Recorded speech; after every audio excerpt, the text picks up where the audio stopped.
tonight's kickoff. Rowan County is coached by Kelly Ford, who's in his 7th season at the helm of the Vikings. He was, in fact, the coach that took over for Coach Graham once Coach Graham left down there. Well, last week at Holmes, Rowan County led 14-0 at the half, but then Holmes scored a touchdown in the third quarter to draw to within 14-6, and then had the ball at the 1-yard line with about 4 minutes left to play, but then fumbled it away. But Holmes was able to get the ball back and scored with 2:24 left in the game, but a 2-point conversion run was stopped, eventually giving Rowan County that 14-12 win. The Vikings overall on the year 3-4. They started with a 24-0 win at home over West Carter, but then they've lost 4 of their next 5, including that 37-34 loss to Scott High School in Moorhead a couple of weeks ago. They'll run the ball about 2/3 of the time, so see a lot of ground game tonight from Rowan County. They're led by senior Lewis Hayes, who's averaging 61 rushing yards per game. His best game came in the loss to Scott when he ran for 228 yards on 22 carries and also scored 3 touchdowns. As a team, Rowan County is rushing for 139 yards per contest. However, 420 rushing yards versus Scott really upped that average. If you take that game away, the Vikings are rushing for only 92 yards per game on their other 6 games this year. They're led by the second-year starting quarterback, senior Zach Menard, who leads the passing game and is averaging 102 passing yards per contest. Despite averaging just 15 attempts per game, he's passed for over 100 yards 4 times this season. His best game was in that win over West Carter at the opening of the season when he went 12 for 17 for 173 yards and a touchdown throw. The defense is led by senior Byron May. Byron May, a fine player who's being looked at by U of L. He has 12 sacks this season and is first in Class 4A and is tied for first with a kid down in Henderson County for the most sacks in the state of Kentucky overall. As a team, as we mentioned before, this is a very opportunistic defense for Rowan County. They've got 27 sacks on the year, which is 3rd best in the state, following just Great Crossing and North Laurel. Sophomore Jackson Hamilton and senior Zach Watson lead the team in tackles, as both have about 7 tackles per game. Junior Joshua Drake with 4 interceptions this year. That's tied for second in Class 4A. As a team, this Rowan County bunch has 7 interceptions overall, which is 9th best in our class. Meanwhile, Harrison County last week saw a lead late in the second quarter erased on a kickoff return, a return that led to Scott scoring 32 unanswered points. Scott outgained the Breds in that game, 398-321, although Harrison County, with those 300 yards, has had at least 300 yards of total offense in each of our last 6 ball games. Junior Caden Custard had another big game, passing for 288 yards in the TD. With an average of 252 passing yards per game, Custard is the number 1 rated quarterback in Class 4A and is 4th overall in the state. Junior wide receiver Taylor Conway had his biggest game as a thoroughbred against Scott with 4 receptions that he got for 127 yards. Sophomore Jay-Sean Lewis leads the Breds with an average of 55 receiving yards per game. Defensively, Zink, Conway, junior Braxton Grubb, Custard, and senior Paul Robert Copes are the leaders. So we'll see what happens. A lot of injuries on both sides. Also, some kids gone on both sides. Who takes a vacation in the middle of the season? Well, the kicker for Rowan County has done just that, so we'll see how that affects the kicking game later on. But while the captains are out at midfield for the coin flip, let's take it back to the station to Bruce Templeton from Unity Christian Church with tonight's pregame prayer.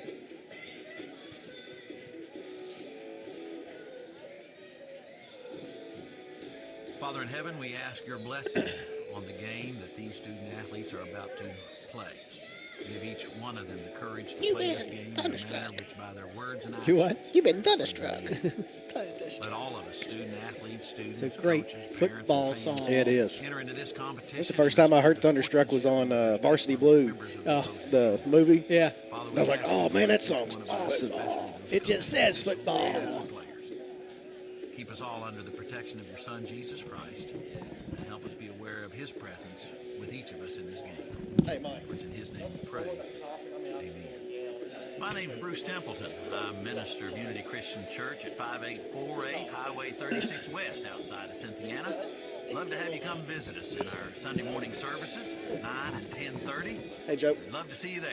How are you, sir? Joe. Okay, back in 5 seconds. Thank All you. right. All righty, back here at the Hilltop, the captains have met, and Harrison County won the coin flip. This will be the fifth meeting between Harrison County and Rowan County on the football field. Rowan County, unfortunately, has won 3 of the last 4. The only Harrison County win in the first round of the playoffs last year down in Moorhead when Harrison County upset the Vikings 34-21 after losing to them in the regular season 50-28. And as we've said multiple times, because it's worth repeating multiple times, Harrison County was the only number 4 seed, to beat a number 1 seed in the first round of the playoffs last year. That was a fun game. All right, we're about to run through the helmet, so not we. Our team is about to run through the helmet. So we'll take a break and come back with a kickoff of tonight's game between the Breads and Rowan County. You're listening to Thoroughbred Football on WCYN Sports.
All righty, back here at the Hilltop. It's a little bit chilly outside, but great football weather. The moon is lit over top of the stadium. And if you look across the way from where we sit in the press box, a lot of dirt has been moved on where the new high school is going to be. I mean, it's like night and day between what we saw just 3 weeks ago, the last time we had a home game. Definitely got some earth moved. Definitely.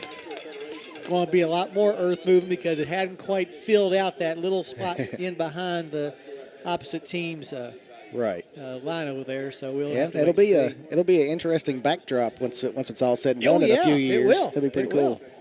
So to be completed in 2025. I've heard 5, 6, and 7. Oh, okay. I would go in the middle.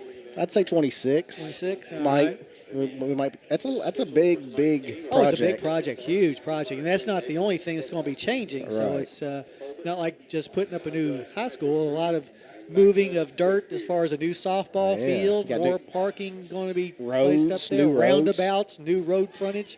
It's a large project. It is. All right, as we said, Harrison County will be receiving. As we said, the kicker for Rowan County normally is on vacation and trying to pick up the number of the guy that's going to be kicking. It is 49. 49, which is Christian Parker. Sophomore.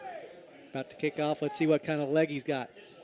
Parker approaches the ball gingerly and kicks it out of bounds at about the 40-yard line. So, hey, he was called into service late, so that was a fine kick for him. Harrison Well County done, young takes man. over first and 10. Both teams needing a win tonight. Rowan County still somewhat in the hunt for a number 1 or number 2 seed. Harrison County just trying to survive to even get in the playoffs here in about a month's time. Ball is going to be set right at the 40-yard line as the referee picks it up and moves it forward 5 yards. So first and 5 after some kind of a penalty. Okay. Huh, that's First and interesting. 5, okay. All right, here we go. Custard and shotgun formation. The give will be to Feedback. Feedback trying to find the edge. He turns the corner. He's got a first down and will be chased out of bounds at about the 40. So a very good start to this game for Harrison County. Their initial Canuck Law first down of the night. Yeah, it was good closeout and on the edge there and not letting the defense stretch it out. Being able to get, 20? Let's see, about the 44-yard line is where they're going to set it down, so a 16-yard gain on that run. Malachi had some problem against the Scott defense running last week. Good to see him get a good start here.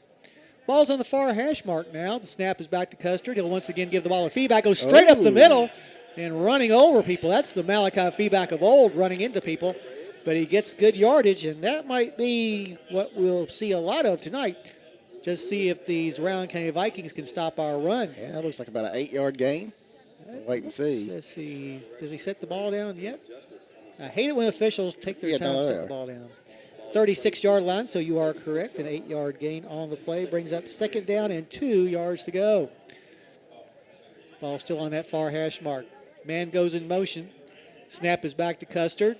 This time he'll give the ball to Feedback, who looked like he might have tripped over the 40-yard line. Yeah, the old turf monster got him. Yeah. Hey, when they reach up out of the ground and get our people. I don't care if they get their people, but I don't like it when our people. They'll say back him up to the 38, which will bring up a third down and 4 yards to go. Harrison County on third down this season has been successful some 44% of the time, which is not too bad. That's pretty good. Yeah, moving the ball and scoring hasn't really been the hasn't been our forte. Hasn't been the problem, no. Moving the ball and scoring hasn't been the problem. No, running has been the problem. Yeah, it has. Yeah. Snap is back to Custard. Keeps it on his own, goes over to the far sideline. Oh, and he's about to be sacked. Well, we talked about the sack-happy team this Vikings bunch has, and there's the first one. So far this year, that is the 25th time that Caden's been sacked. Takes it back to the 41 for a 3-yard loss. So but they're going to go for losing plays. Yeah. Especially where they're at on the field. Fourth down and 6 yards to go. Harrison County on fourth down this season has been successful 50% of the time. Trips to the near side, which is the wide side of the field for this 4th and 6 opportunity. No score. We're just underway. Played this over a couple of minutes. Snap is back to Custard. Rolls right. Looking to pass. Throws it. And it's on a short hop his intended receiver. So give the ball over to the Vikings as Harrison County unable to get past the, well, we did get to the 36 before those two backwards plays. Yeah, that pass just a little bit low for Braxton to go down and get and to turn it over on downs. So Rowan County with decent field position to start this drive at the 41. In fact, they lost about a half a yard on the transfer of the possession from one to another. Menard, the quarterback, on the pistol formation, gives the ball to Hayes. Hayes runs right into the middle of the Harrison County line, keeps those legs churning, and eventually gets near midfield. So good run that time by number 10. That was number 1. Oh, was it number 1? Yes. Okay, Kevin Hill. Kevin Hill, who plays a lot but does not start. Gets 7 yards to the 48-yard line, bringing up second down and 3. Pistol formation again. Once again, the give is going to be to Hill. Finds some running room up the middle. He's across the 40 down to about the 35. So back-to-back strong runs by the sophomore will give the Vikings a first down. And now a timeout, Harrison County. 9:07 left to go in the first quarter. There's not a score yet. You're listening to Thoroughbred Football on WCYN Sports.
Take care of yourself, and we'll take care of the rest. Handoff is on to Hill, finds the edge, and he's going to be inside the 25 for another first down. So it looks like Kevin Hill, who came into the game having only about 8 rushes per contest, has already carried 3 times, but to great effect. As he's down to the 24-yard line after that 12-yard run. First and 10 once again. 3 carries for 35. I'd say that's pretty good. Good average. You got that right. This time, the quarterback Menard will put Hill on his right hip. Had a little movement on the line, and either offsides or I think. Yeah. Yep, it is offsides. So Harrison County's first penalty of the ball game. You know, we had about a 3-game stretch where we seemed we couldn't stop from jumping off sides, but we got better. But the old thing creeps up on us again. First and 5 from the 19-yard line. Menard gets the snap, puts it in the belly of Hill. Hill slips a couple of tackles, but then a nice open field tackle on the other side brought him down after a very short game. Looked like feedback on the tackle. With good tackle. I tell you what, Malachi has shown that he is a good defender. Going to give him a yard to the 18, which brings up second down and 9 yards to go. It should be 4. To penalty. Oh, yeah, second and 4, excuse me. Menard brings the play from the sideline. Of course, you know you can always save big money at Menard's. Oh, not around here, though. You got to go to Cincinnati. Had to get out my system. That's 10. This time the give is going to be to Hayes. Hayes finds some running room up the middle and scores. Well, Hayes saw himself a hole and crashed right through it, basically untouched for those 18 yards. Yeah, it was a little too easy there. I don't think a finger was laid. For Hayes, his 5th rushing touchdown of the season, and the Vikings have taken the early 6-0 advantage. 5-play, 59-yard drive. Let's see, kicking tonight will be number 2. That's Joshua Drake, who's also their punter. So Drake trying his first PAT of the season. Drake awaits. Snap good, hold good. Drake's kick is on the way, and the kick is going to be good. So with 7:48 left to go in the first quarter, your score, Rowan County 7 and Harrison County nothing. You're listening to Thoroughbred Football on WCYN Sports.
Baseball. No matter the season, we say go Reds and go Breds. Come down and see the boys. Parker's kick after the touchdown. Another short one is going to be taken at the 45 by one of our up men. It looked like 47, Tripp Nichols. Tripp Nichols.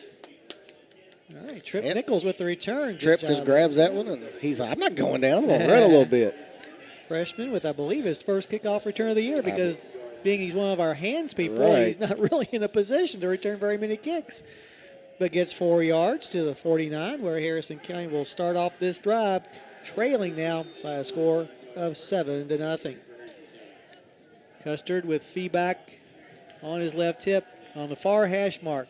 Give is going to be to feedback, trying to find the edge on the other side, turns up, and he's going to be brought down just short of the first down. Another good game. So another good job by Malachi, and he's got the strength to do it. 7 yard, let's see, 49, see, 9 yard gain. 9, okay. To the 42, brings up second down and 1 yard to go.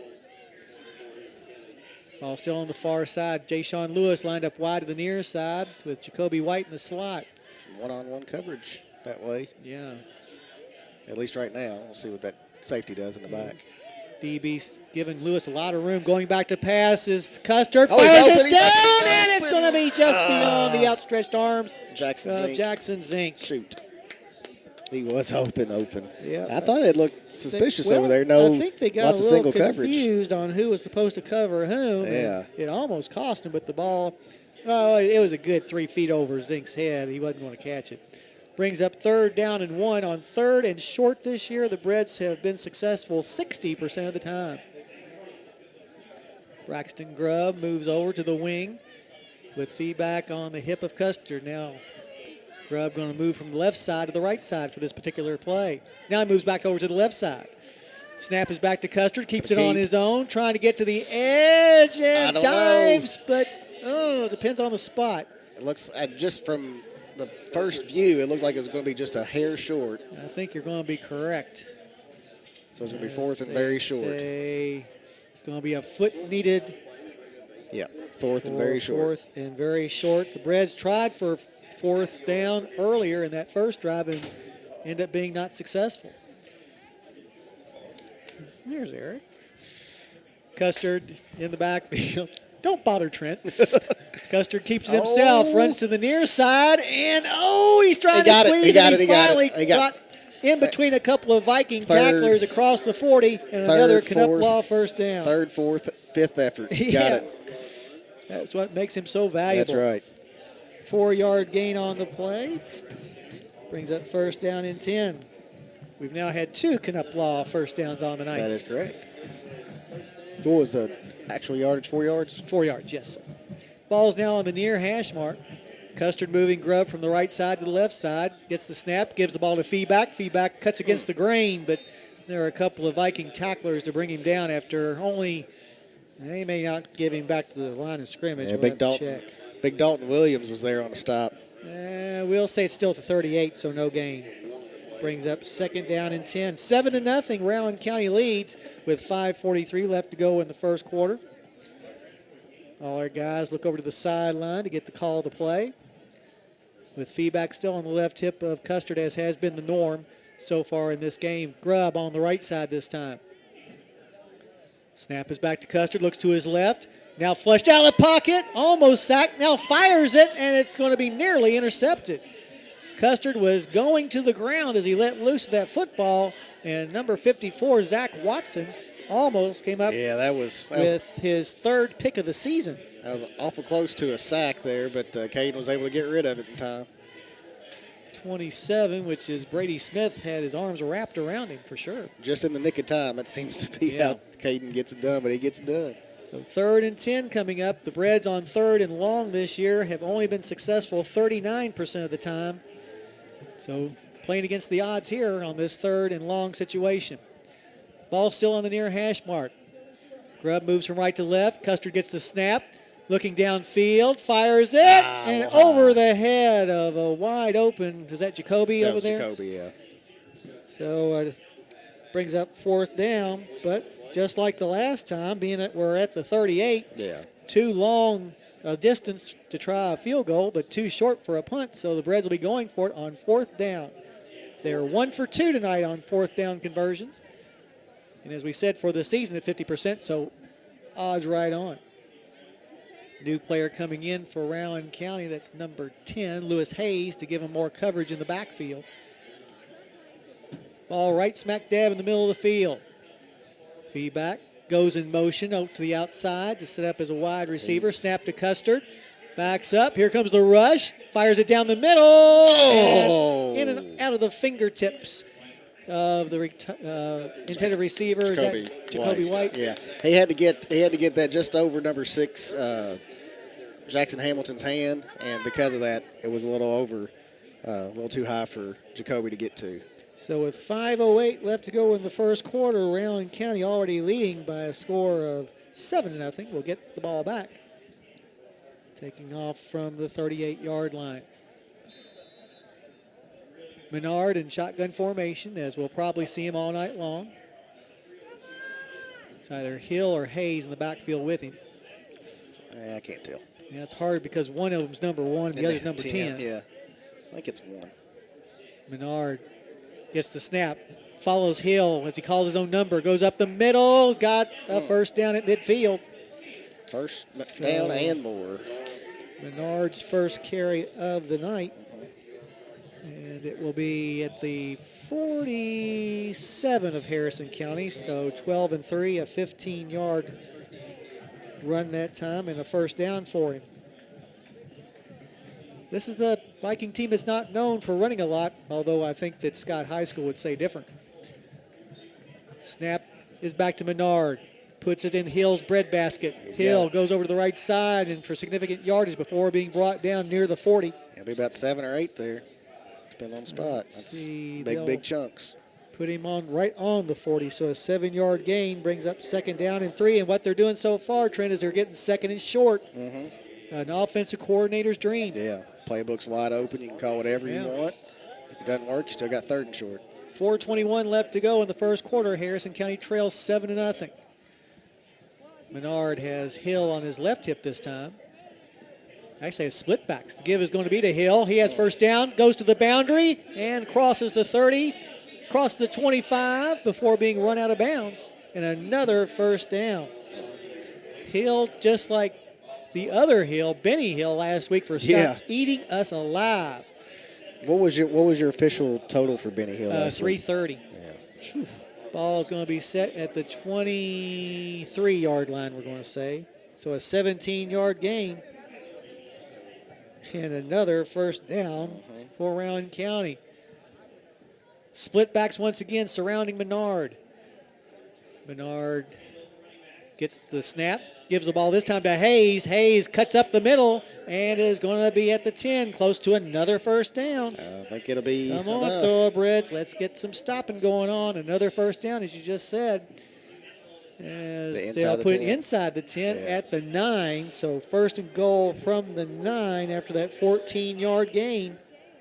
As the Vikings are threatening to score once again. I mean, that's 16, 14, 17, 9. Oh, I mean, just big 15. yards every time. Split backs once again surrounding Menard. Menard changing the play as they all look at their wristbands real quick. Ball on the far hash mark. Snap back to Menard. This time he'll give the ball to Hill. Hill crashes inside. I think that may have been Hayes. Is that Hayes, number 10? Thank you. So, yeah, they're messing us up with their 1 and their 10. well, 1's in there now. Well, 10's in there now, so we'll give it to 10. Okay. I think it was Hayes. He'll advance it to the 5, so a 4-yard gain. Second down and goal. Now this time I know it's Hill in the backfield. Okay. He's the lone setback along with Menard. Calling his own number is Menard and tried to squeeze his way into the end zone, but it was going to be a little bit short. So Menard stopped at the 3 after a 2-yard gain. Brings up third down and goal from the 3. In the red zone this year, our opponents have been successful 83% of the time. 30 of 36 tries. That's way too high. That's a lot. But third down here, 2 minutes to go in the first quarter, which is moving by right along. Hill in the backfield along with Menard. No, a direct snap is going to be to Hayes. Oh, nice tackle. And Hayes is going to be tripped up short of the goal line. Braxton Grubb with the tackle there. Good job. So the direct snap does not work. But they will give him a yard to the 2. And now that brings up fourth down and goal from the 2. Our opponents on fourth down this year have been successful 62% of the time. Farm Credit Mid-America offers short-term loans that handle the present so you can focus on the future. Contact Michael Furnish at 859-254-2741 on Monday and learn about it some more. I had your back if you didn't say Monday. Hayes gets the direct snap again. He's dancing around the backfield, and the Thoroughbreds stop him short of the goal line. Well Good job, Reds, as they are faced with a first and goal from the 9 and are able to stop the explosive Lewis Hayes on the direct snap. They put that on the 2. Let's see where they put that ball down at the 2-yard line. You are correct. So no gain on the play. And so the Reds down 7-0. Puffing out that Get the chest a ball little back. bit. Yep, those hairy-chested thoroughbreds. That's right. 1:09 left to go in the first quarter. Harrison County's got a long haul, but it's still just a be done. one-score deficit. Standing actually back in his own end zone will be Custard with feedback on his right hip this time. And now we got a whistle. Oh, it was a whistle. Oh, I thought I heard it too. I did too. Snap back to Custard. Fires out of the end zone to White. Jacoby dancing and will get outside the 5. Get to the 6 or 7. Good catch and gets him out of the shadow of his own goal post. Gets it to the 6, so a 4-yard gain on the play brings up 2nd down and 4. Smart little play to give you a little more breathing room. Exactly. Just like the Vikings did earlier, the Breds looking at their wristbands for the call of the play and see what the responsibility is. Feedback will be on the right hip of Custard. Custard goes back in the end zone, fires to the near sideline to White. Jacoby's going to get a first down. So a good pass play that time from Custard to Jacoby White. Yep, got to the 14. And a Knuplaw first down after that 8-yard gain. Is that the first completed pass? Well, second. Second? Those two to White. Oh, yeah, duh. But yeah, those are the first two. Custard all alone in the backfield. Nope, now he gives the ball to Feedback. Feedback trying to get to the 15, but he's going to be a little bit short, I think. So that will put it at the 14. So no gain on the play. And that will bring us into the first quarter. Your score, Rowan County 7 and Harrison County nothing. You're listening to Thoroughbred Football on WCYN Sports.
WCYN, 1400 AM and 101.3 FM.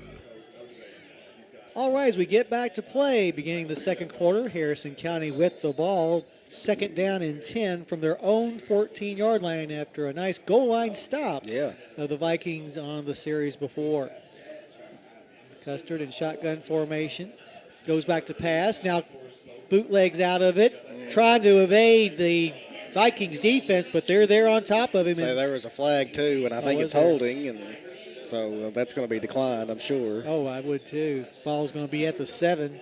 About a 7-yard loss on the play as it is. Yeah, they're trying to do like a quarterback draw almost, act like he was going to pass and then go, but they didn't bite on it. And they are going to. Oh, face mask. No, he didn't point either way. Oh, I thought I saw a face mask signal. Holding call. That's what I assumed it was because it was right in the midst of all the big guys. So we're, no, he's stepping it off. Was it a defensive hold? I think it was a defensive face mask because he's. Okay, the face mask, sure. Yeah, he stepped out 15 yards. So face mask on the Vikings. Major penalty. Let's see, FM. Be a first down. Knuplaw first down. Knuplaw first down. Reds get it to the 25-yard line. Coach Graham jumping around on the sideline. Somebody must not be where they're supposed to. Custer chased out of the pocket, Somebody's throws it downfield, wide open, and It's making Lewis. the catch at the 45 for Harrison County. And now we're going to have a face mask, I believe, on Rowan County as well. But, yep, Jay Sean got behind the defense, and he was waiting. He was waiting on that one. So a great play that time by the Thoroughbreds. See what the flag is at the end. Yeah. You said it was Jay Sean that caught that? Yes, it definitely was Jay Sean. So give him the gain, and we're going to have a holding against Harrison So County. blocking the back while he's trying to get Lewis free. So it'll be a first down, but then they'll. Yeah, still. Well, he was just trying to break him open some Yeah. more, you know. Don't blame the kid for that. To the 48. So, to the 29.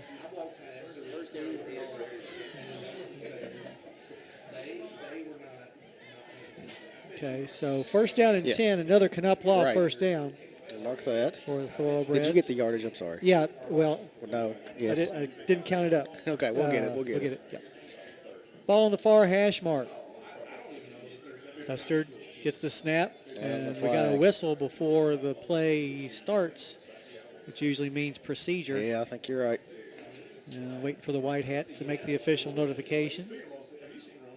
And it is going to be indeed procedure, as all of a sudden the penalties are starting to pick up. Yeah, three for Harrison, 2 for Rowan. Back it up to the 47-yard line, where it'll be first down and 15 yards to go. Reds down 7-0, a minute into the second quarter. Custer with feedback on his left tip. The ball's over on the far hash mark. Snap comes back to Caden. Looks down the middle, nothing there. Tucks it under, now makes a pass in and out of the hands of Conway. So another ball that maybe should have been caught there. Yeah, it was, Conway got his hands on it. Yeah, brings up second down and 15. Well, if you're fed up, call Canup. Canup Law handles bankruptcy, disability, and foreclosures. Call Brian if you're in need at 859-988-9658. He's taking pictures right now, though. So wait till later on, even if you are all of a sudden going bankrupt. Back to pass goes Custard, flushed out of the pocket, being chased. Now rolls right, puts it in the air, and it's going to be into the Rowan County sideline for an incomplete pass.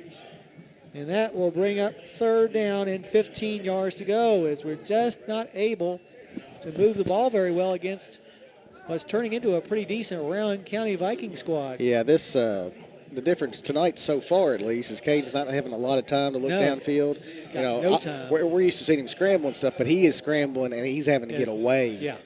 He's not as soon scrambling as he and gets the looking. snap. Yeah, because he knows that they're there. Right.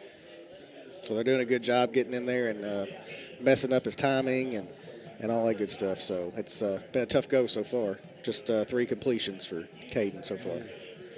He'll be in shotgun formation again with feedback on his right hip at the far hash mark. Goes back to pass on this third and long, flushed out of the pocket immediately.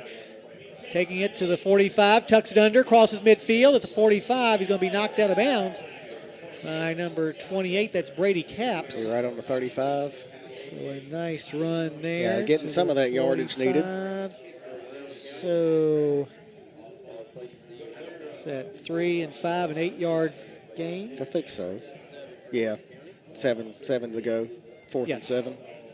Ball at the 45-yard line. And of course, as they have before, the Breds will be going for it.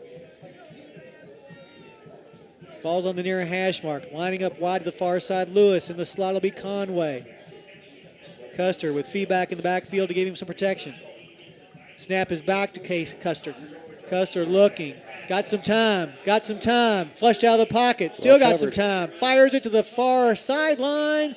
And it's going to be knocked away. Oh, wait a minute. The ball was knocked into the air.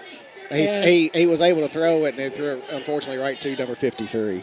So Byron May, the superstar defender, catches that ball in the air at about the 40-yard line, because I was looking down the field where he was passing it towards. Right. Yeah, he was getting he was getting taken down and was trying to get rid of the ball and got rid of it right into the two numbers of 5 and 6, or no, 5 and 3. 5 and 3, excuse me.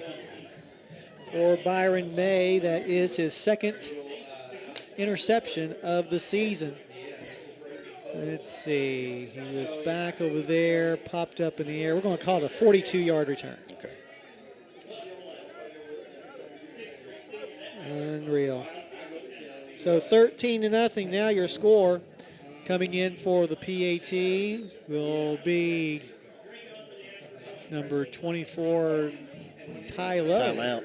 Timeout called. We'll keep it right here so we don't miss the point after attempt. It's Joshua Drake who's gone in. But, gosh, Trent, just seems like another night in which good old Murphy's Law is taking over for the Thoroughbreds. Yeah, you can't, I mean, you don't want to blame anybody in particular, and you can't really because it's a team game, it's a team effort. But, you know, when your quarterback who's done a lot for you can't get a lot of time. And, well, he actually did on that last play, had some time. Yeah. Everybody was covered. Right. And then, so you got to give credit to the Rowan County defense. Their game plan is working so far, and they're frustrating the Breds on offense. Obviously, no points and a turnover. And, yeah, it's been tough sledding so far here in the first, 14 minutes. Right. The tea is sweet. The horses are fast. The day's work is honest. And the insurance, of course, is Kentucky Farm Bureau. Call Harrison County Farm Bureau on Monday. That's at 234-4514 and ask for Dustin or Amy, and either one of them will be glad to explain to you what you need to know. Get you covered. Bad he snap, dropped it. long snapper, had a little bit low. The holder can't come up with it. So with 10:20 left to go in the half, your score, Rowan County 13 and Harrison County nothing. You're listening to Thoroughbred Football on WCYN Sports.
Curbside service is available. Parker's kick after the touchdown is going to be a bouncer to the near side, going to be picked up and dropped out of bounds by Harrison County. Maybe that's a good thing because Yeah, may have been. Somebody he was trapped on the near sideline. Like it's going to be right on the 40. So the 40-yard line is where we'll start, trailing now 13-0. Check out Uptown Eats for great steak burgers, ribeye sandwiches, and tasty treats. Conveniently located on the hilltop, they're open until midnight. Monday through Friday, because today is Friday. Mm-hmm. And stay tuned later when we announce our Uptown Out Eats play of the game. Custard all alone in the backfield, goes back to pass, looking down the middle, caught by Braxton Grubb at the 48, and another Knuplaw first down for the Thoroughbreds. Grubb's first catch of the night, the 48, a 12-yard gain on that pass play. Trying to hurry it up a little bit here. Custer gets the shotgun snap. Once again, looking downfield, nothing there, tucks it under. Eludes a tackler, that's Byron May. Now almost slips, now fires it downfield, and it's going to be a good job by Jacoby White as he knocked the ball away from Brady Capps. Capps, the Vikings DB, actually had possession, but Jacoby right there acting like a defensive back himself to keep the ball from being intercepted. However, it is incomplete, bringing up second down and 10 yards to go. I got to tell you, if you're watching on YouTube, you could have probably seen it, but Caden nearly did the splits, got back up, and threw the ball, maybe 40 yards in the air? Yeah, easily. Ball's on near the hash mark. Double wides, no, trips to the far side. Custard all alone in the backfield. Snap back to Caden, looking downfield. Now flushed out of the pocket. Going over to the far sideline, pointing where he wants his blockers to block. He's got a first down and will step out at around the 35. It's the first really efficient run for Caden, so yes. I'd like to see that. Maybe that needs to be our bread and butter. Let's see. They'll set it down at the 35, we'll say. So a 13-yard pass play. Run play. Or run play. And another Knuppelaw first down. Custer throws it down the middle and diving for it, but unable to come up with it. We got a flag out here. Looks like an illegal shift, maybe. And you are exactly right. So we'll see if they take it. I imagine they will. Yeah. So 5 yards back to the 40. So first down and 15. Harrison trails 13-0. 9.5 left to go in the first half. Brett's had a nice defensive stand a couple of drives ago at the goal line. Empty backfield once again. Custard looks to pass in the flat, finds White. Jacoby trying to get away from his tackler, Caps, and we've called his name quite a bit already in this game. But still a completion for, well, a couple say yards. the 37, so a 3-yard gain. Brings up second down and 12 yards to go. Reds in Viking territory for the third time in as many drives, but have come up empty the last two. Custard all alone once again, the ball in the middle of the field. Custer goes back to pass, looking down the middle. Nothing there. Now fires to the right side, and over on the far sideline, a catch for a first down. Malachi Feeback. Feeback with his first catch of the night. Nice throw, nice catch on the sideline. Little tiptoe. To the 24, so a 13-yard gain there. And another Knuppelaw first down. Yes, sir. All right, guys. 8:39 on the clock. Harrison down 13-0, but driving. Custer once again all alone in the backfield. Looks to his left. Looks to his right. Fires it, and his intended receiver fell down. Just slipped. Looked like when he made his turn on that, what might have been a little hook and ladder, although I don't think there was anybody over there. Right. It was definitely just fell down. It was definitely the hook part, and I think when he hooked, he slipped. So second down and 10 after that incomplete pass. Seventh play of a drive that began at the 40. Brez look over to the sideline for the call to play. Custer once again by himself in the backfield. 5 wide. Custer looks to his left, looks to his right, and now gets the snap. Fires it to the left side, caught Grubb by Braxton Grubb at about the 20. So another short pass, but still it gets positive yards inside the 20 to the 19.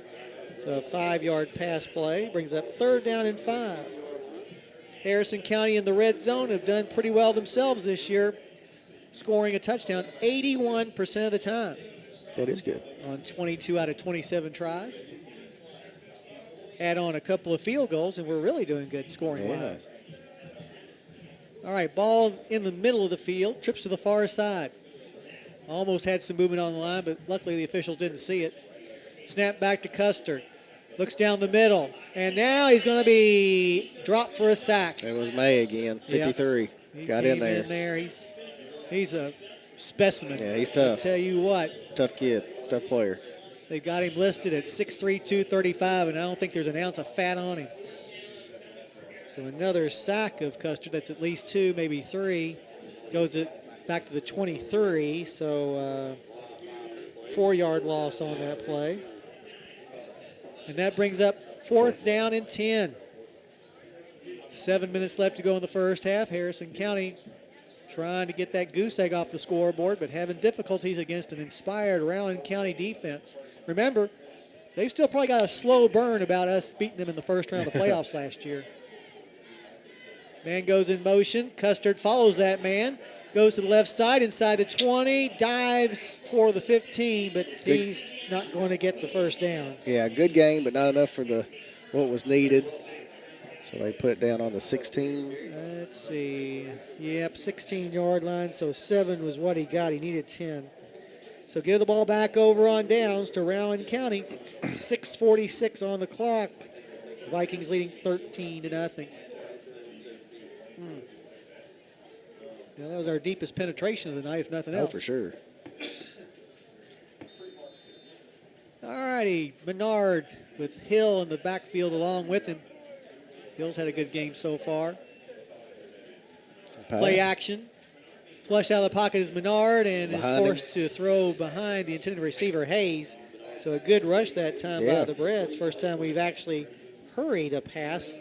Well, that's the first Menard. pass attempt. Oh, well, no wonder it was a first hurry. You know about the Beast Pizza, but don't forget about Snappy's great salads and sandwiches. Just dial 235-7627 right now. That's 235. Snap. Thank you. Hey, you'll never guess what I had for lunch today. I'll bet you had Snappies. Good job. It's Friday. It is. It's Snappy Friday. It's your Friday thing.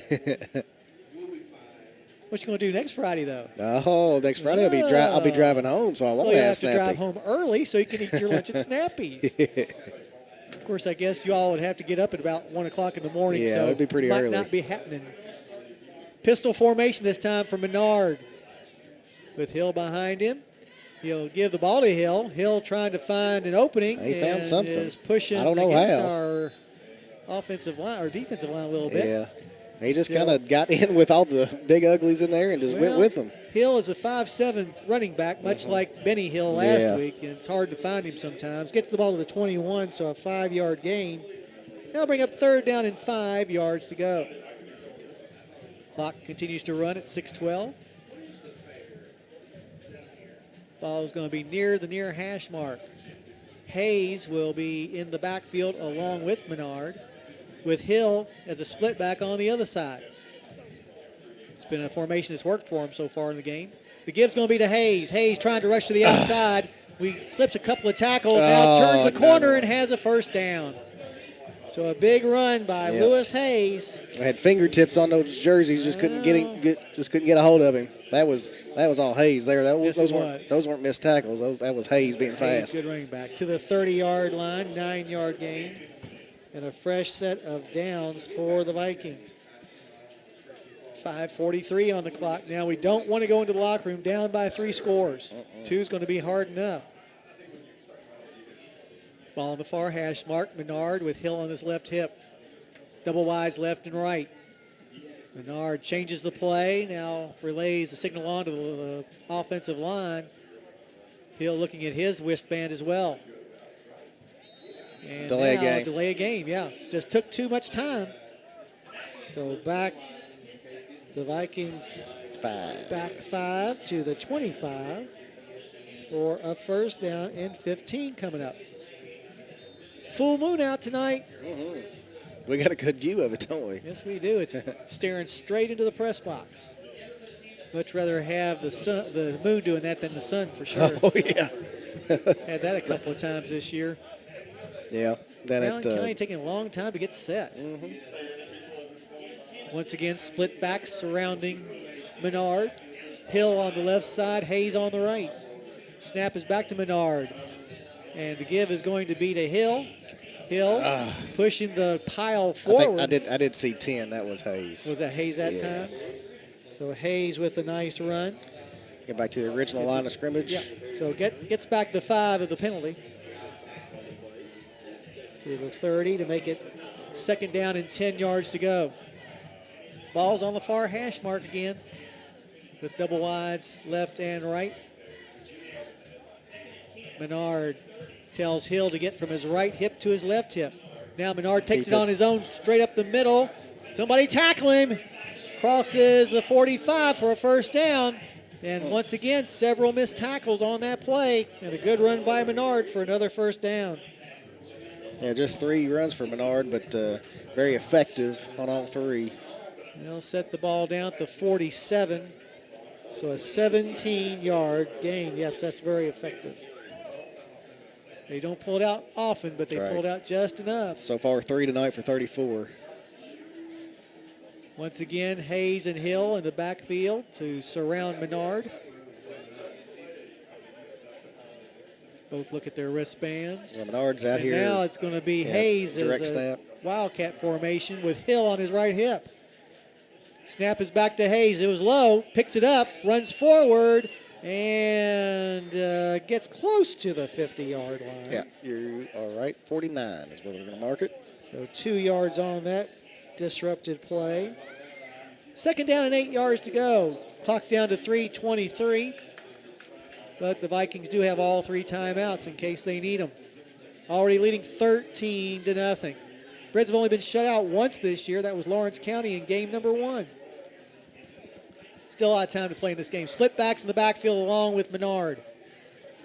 Menard gets the snap. Now takes it up the middle himself. Breaking tackles. He'll be close to a first down. Been on the spot. Tanner Toomey with the tackle there. But, yep, they're going to give him first. Going to say first down for sure. Yep. So 10 yards on the play. And Clocks are running. ball on the 41. Man, effective running offense for a Viking team that has not run all that much this year. They've ran the ball, 19 times tonight. Wow. Pistol formation for Menard. He'll give the ball to number 2. That's Joshua Drake with his first carry of the night. Give him a yard, maybe. Drake does just about everything. That's only his, well, it is his 35th carry of the season. And we're going to say, let's say no gain on the play. Okay. So second down and 10 yards to go. Clock down to 2 minutes in the first half. Drake stays in the ball game and will be on the right hip of Menard. Hill on the left hip. It's Hayes on the other side. Hayes on the left hip.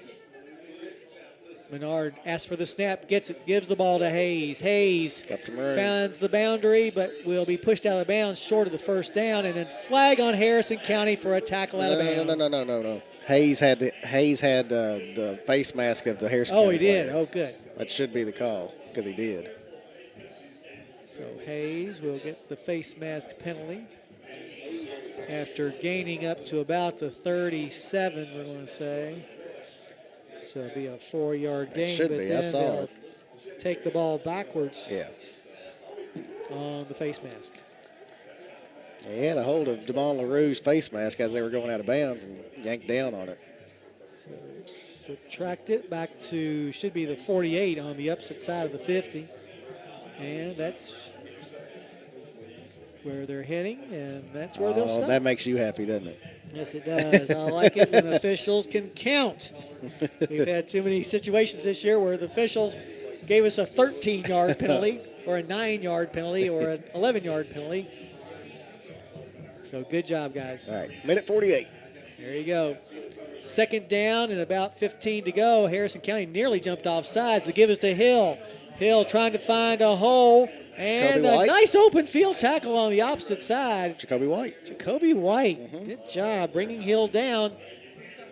After a short gain, he goes from the 48 to the 48, so a 4-yard gain on the play. Still, though, it's going to be third down and a long, long ways to go. Letting the clock run, no timeouts taken. Yeah. In fact, they're taking their big-time timeout there. Balls at the 48 fall on the far hash mark. Menard gets the snap. Play action. Here comes the rush. He throws it, and it's going to hit the back end. Mikey Watts. For the incomplete pass, which will bring up fourth down. And stop the clock. And with 58 seconds left, you assume. Yeah. Oh, I didn't assume. It looks like the Vikings are actually going to punt it away. Realizing, I think, that 4th and 14 is probably too long to go, and they don't want to give Harrison County that good a field position at midfield if they don't get it. Sure. So probably a wise decision. Jacoby White's going back to receive. Looks like Joshua Drake is the punter. At least he was listed as the punter. I think that's who went back there. Okay. So let's hope that it is shanked or something. The ball's a little high, but able to kick it away is going to be Drake. It's not a very good one. It's spinning more like a flying saucer. Should be around a 22 or 23. Over across the way. So Harrison County's got a long field to go and only 50 seconds and one timeout to get there. But maybe if nothing else, get the field goal position. Get something to get that goose egg off the scoreboard as they'll set the ball down at the 22-yard line. Feeling like the Colts or the Broncos from last night. Yeah. Neither one of them. Neither one of them wanted to win. It was some kind of crazy stat. First time two teams with Pro Bowl quarterbacks didn't score a touchdown the entire game in really? However many years. It was crazy. Interesting. 12-9. What a score. Remember a Monday night game 30 years ago that was that way. A flag. Flag on the play before the snap. See what that infraction is. Usually means procedure. But let's make for sure. And it's going to be procedure against Harrison County. So back us up. That breaks the penalty tie. we were tied 4-4. So now it's 5-4. Now it's 5-4. And back to the 17-yard line where it's 1st and 15. But right now, I'd almost take a knee. They've already got one pick six. Right. Don't want to give them an opportunity for another. Ball's over on the far hash mark. Custer goes back to pass.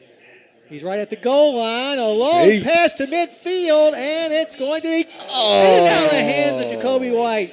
Jacoby was about a yard difference between his defenders, and I think they might have just shielded his vision for that split second because it almost dropped right in his hands. That was a ball that went 60 yards in the air, folks. Man.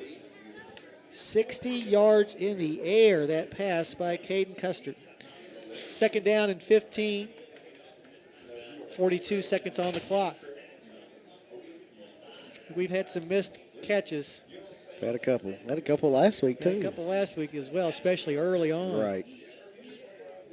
All right. Feedback in the backfield along with Custer for protection, but he tells him to go out wide. Looks downfield, flushed out of the pocket, eludes some tacklers. Coming over to the near sideline, passes it back towards the sideline, and it's going to short hop Lewis. Pass it was a good 10 yards short. Brings up 3rd down now, though, and 15 yards to go. So we got to be careful. 33 seconds left, and as we talked about, the Vikings have all their timeouts. Mm-hmm. So that it's unfortunate with incomplete pass to stop the clock. Right. Because now the Brads have to get a 1st down, or else they'll punt it away and give Rowan at least time for maybe a couple of more plays. A lot going on in the strategery out there.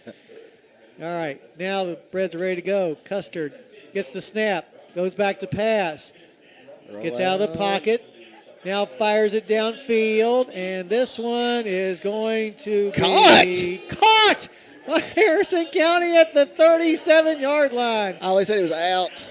He's out of bounds. Shoot. Out of bounds. Oh, there's a flag? That's a late flag. I see a flag. So it looked like he got a hold of some of Lewis's jersey, but then I think maybe he was like, I'm not going to call it because he caught it. But he was out of bounds. He was like, okay, I'll call it now. Where are we here with call? I think it's pass interference. It shouldn't be it's not a spot foul. Right. It's 15 yards. We got defensive pass interference, So that should be an automatic 1st down for Harrison County. Another Knupplaw 1st down. So the Thoroughbreds will have the ball 1st and 10 now. And it should be placed at the 32. And they place it correctly. Good job, refs. 23 seconds on the clock is what had been a quickly moving first half has bogged down in the last 60 seconds. They tend to do that, don't they? But some very long throws by Custer. No kidding, man. Heaving that thing. Feedback in the backfield along with Caden. Ball on the far hash mark.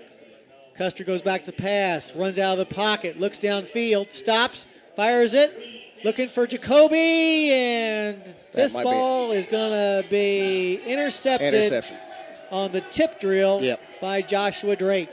You're exactly right. For Drake, his 5th interception of the season. He was tied for 2nd in Class 4A. This probably puts him in 1st place. Drake does do everything, doesn't he? Yes, he does. Kicks, punts, running back a little bit, defensive back, 5 interceptions. 5 interceptions or now. 6 now? Or no, 5 No, 5 interceptions now. Gotcha. Yeah. So Rowan County will get it with 11 seconds left. I know, of course, it's far downfield at the 25. Right, and I know, you don't want to throw interceptions and so on and so forth, but it was first down. That's like a long punt. True. Again, not saying it's the best thing in the world, but and they're going to take a knee. So no big surprise here. Menard under center for the first time, and wisely knees it down for the final play of the first half. It's been interesting.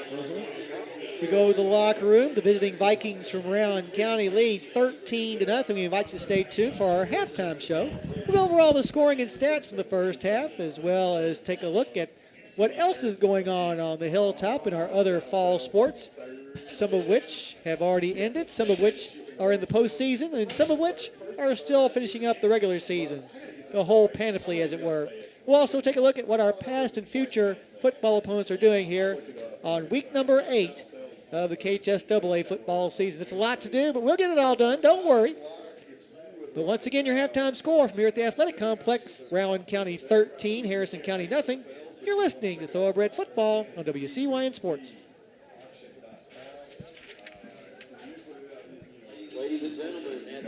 Friends Dan Tackett and Cynthia Tire have been serving the auto needs of Cynthiana and the surrounding area since 1977. He likely knows you, your car, and the right questions to ask to match brand and credit to safely meet your motoring needs. What was the number? And being an authorized dealer for Goodyear, Firestone, Bridgestone, and Michelin, I share a wide selection of tires to choose from. 1024 New Lair Road at the old RECC farm is their location. 234-4371. Stop by or give Dan a call today.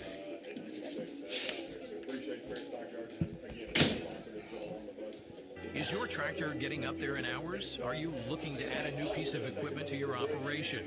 We know that tractors and other farm machinery can last a long time. But this has been the story of our season. No time at all with Ag Credit Express. If it's time for new equipment, downfield as far as we can. It fast and easy with Express. Ask your local dealer. Looked like we were going to establish the run and didn't know. Visit us at our Paris office, 201 Commerce Drive, or agcreditonline.com. Yeah. Well, like I said, Brown's still upset with us for beating in the first round of playoffs last year. Is your locally owned hardware store. A proud member of the True Value family. They're here to serve your community. Whether you're a pro or taking on a do-it-yourself home improvement project for the first time, Van Hook Hardware is there to help. Everything from hand to power tools, lawn and garden, electrical, outdoor power equipment, you name it, Van Hook Hardware has it. And it's a known fact. If Van Hook Hardware doesn't have it, is that right? You don't need it. Oh, okay. That's at Van Hook Hardware in downtown Cynthiana. Hayes Cloth Peddler, 121 East Pike Street, your one-stop shop for all your sewing and craft needs. Notions, quilt supplies, yarn, fleece, flannel embroidery, and cross-stitch supplies. Popular fabrics such as UK, U of L, Coca-Cola, Disney, Frozen, Camo, Outdoor, Weatherproof, and Burlap. Everyday sale cart with 30 to 70% off. Twice Some in the last 5 as low minutes. as $1 a yard. Hayes is also your one-stop or miss a field goal. Point. Or botch 2 PATs. Van Hook Hardware, 234-1846. Yeah. That's a 3-point game. Jacob loves the game of basketball, but not as much as he loves his dad. Harrison Memorial Hospital reminds you that caring for the ones you love starts with caring for your own heart. We offer diagnostic and interventional cardiology. Our cath lab means quick intervention when mere minutes can mean being there for another slam dunk or not. Call 859-235-3748. Harrison Memorial Hospital. Take care of yourself, and we'll take care of the rest. As we uncover long hauler symptoms of COVID-19, Harrison Memorial Hospital's Dr. Srinath Anangi offers post-COVID lung risk assessments. With testing, he can determine damage done and how to protect your lungs in the future. Dr. Anangi treats all pulmonary diseases and provides low-dose CT lung cancer screenings. Call 859-298-2690 today. Harrison Memorial Hospital. Okay, back in 5 seconds. Dang, he's awesome. We'll take care of the rest. Alrighty, back here on the hilltop is the Harrison County High School Marching Band is getting set up to do their program Spark for the attending people here. Take a look now at how things have transpired in this first half of this game between the Breads and the Vikings. Harrison County got the ball first and got a first down, but eventually turned the ball over on downs after they got into Rowan County territory. Vikings took advantage, though, going on a 5-play, 59-yard drive that Lewis Hayes scored an 18-yard touchdown run on. Coming in for the PAT was Joshua Drake. His kick split the uprights, and with 7:48 left to go in the first quarter, Rowan County led 7-0. Both teams moved the ball pretty well in their next possessions, but were unable to score, each turning the ball over on downs inside the enemy territory. Harrison County got the ball at the 2-yard line after stopping the Vikings at fourth and goal from the 2. And Harrison County looked like they were going to move the ball pretty well as they crossed midfield, but then a pass intended for Jacoby White was tipped by one of the Rowan County players, and it tipped right into the hands of Byron May for May's second interception of the season. He returned it 42 yards and got the score. The kick was no good because the snap was muffed, but with 10:20 left to go in the first half, Harrison County trailed 13-0.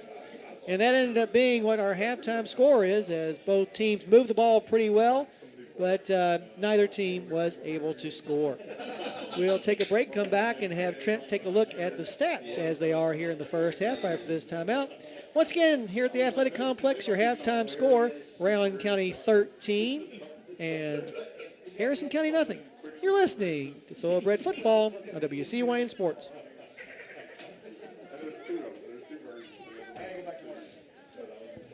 Every Monday and Tuesday at 9 a.m., Bluegrass Stockyards Lexington will be having their cattle sale. Bluegrass Stockyards Lexington is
County 0. As for statistically speaking, for Rowan County, they ran the ball 22 times for 170 yards and passed the ball twice, and that was it. 170 yards total offense and a couple scores, obviously. For individually speaking, we have number 1 Hill, 8 carries for 69 yards. Hayes, we got 9 carries for 57 yards and a touchdown. Menard, 4 carries for 44, and Drake had a carry for 0. And that does their yardage. 9 first downs for the Vikings, 5 penalties, no turnovers, and again 0 for 2 in the air, so no passing yards. Next up for Harrison County, we had 124 yards total offense in the first half. Malachi Feeback, 6 carries for 31 yards. And Caden Custard ended up with 7 carries for 25, a couple of those being sacks while he was trying to pass. But 25 yards for Caden. And then I got 7 for 18 passing, 68 yards. We got a catch for Jay-Sean Lewis for 23. Malachi Feeback, a catch for 13. Braxton Grubb, 2 catches for 17. And Jacoby White, 3 catches for 15. 2 turnovers in that first half for Harrison County, 2 interceptions and 5 penalties as well. 8 first downs, Knuppelaw first downs, we should mention. So kind of the, yardage speaking, kind of similar, 170 to 124. Obviously, Rowan County's second score being that interception return for a touchdown puts them up by 2 scores, and that is where we stand at halftime. So we will take another commercial break, and when we come back, Jim will talk to you about Harrison County's other fall sports, some of them ending, some of them getting ready to go into the postseason, and we'll see what our past and future football opponents are doing. Here you are listening to Harrison County Football on WCYN Sports.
Pizza.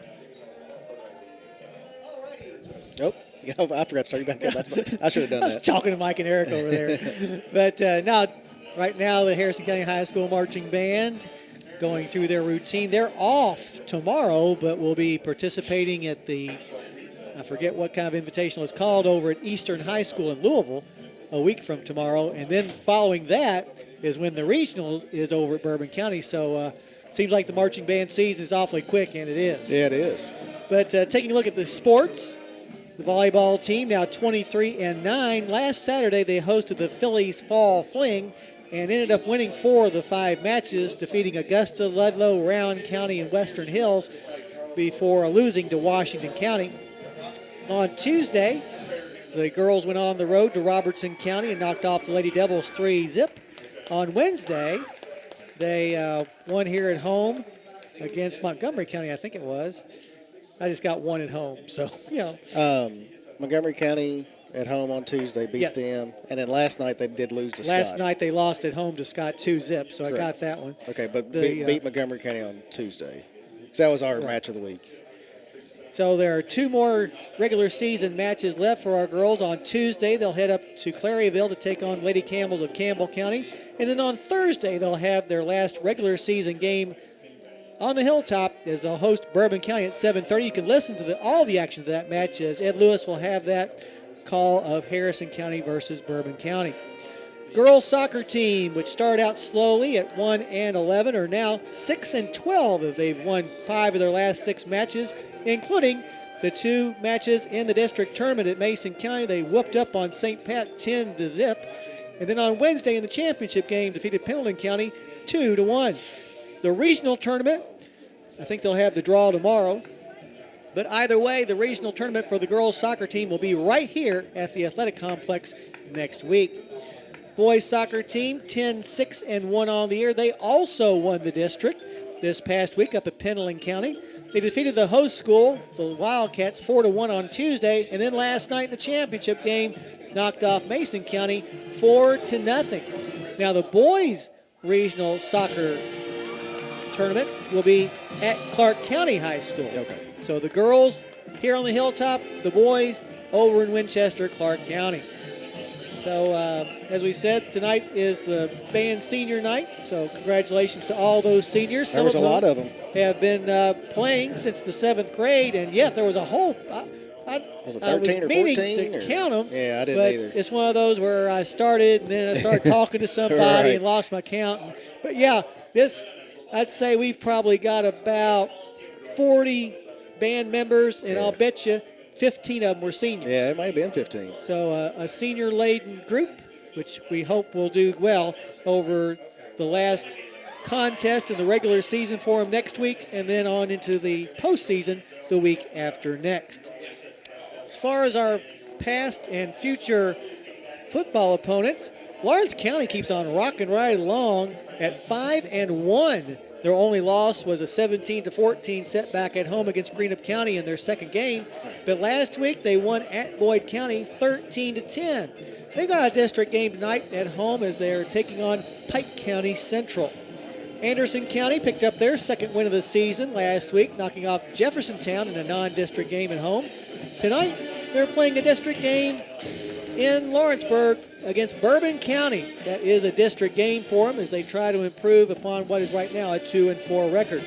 Bourbon County, meanwhile, just 1-5 after losing that 62-61 shootout at home against Knox Central last week. Yeah. Wow. That would have been fun to watch. 123 points. Of course, we scored 123 points against Bourbon County when we played Bourbon County. And Harrison together. So I guess true. They wanted to do it again. So twice this year, Bourbon County has been involved in games in which the two teams combined for 123 points. They got to be putting up some kind of record for team points. Yeah, or for and against. Team defense, yeah.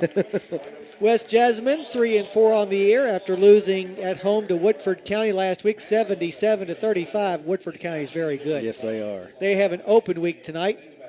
Estill County, likewise, an open night. No, I take that back, are in action against McCreary Central. That's a home district game for the Engineers, who will go into that game with a record of 4-2. As we mentioned earlier, Boyd County is at Holmes tonight, so we'll see how that district game in our district ends up coming out. Scott High School, they've got an off week tonight. Their record overall, 4-3 after defeating Harrison County last week. And Fleming County, who Harrison County plays in the final game of the regular season, they'll go into tonight's game against Mason County 3-3. That is a district game for the Panthers, which they're playing in Flemingsburg. And a big rivalry, apparently. Huge rivalry between Fleming and Mason. And I was in Fleming County today for Hinton Mills Speed Days this morning. Yeah. And yeah, they were definitely talking about that game. I'd say so, because it's one of those games kind of like a rivalries, kind of like us in Bourbon County, where it doesn't matter the sport. Right. We want to beat them bad, and they want to beat us bad. Yeah. So, yeah, Mason and Fleming. And then on top of it, it is a district game in football. And it may be a little more serious between Mason and Fleming because there have been times where Fleming County has been basically a farm system for Mason County. Yeah. And the Fleming County people don't like it. I see. So I didn't realize that. Oh, yeah. Big rivalry game in Flemingsburg tonight.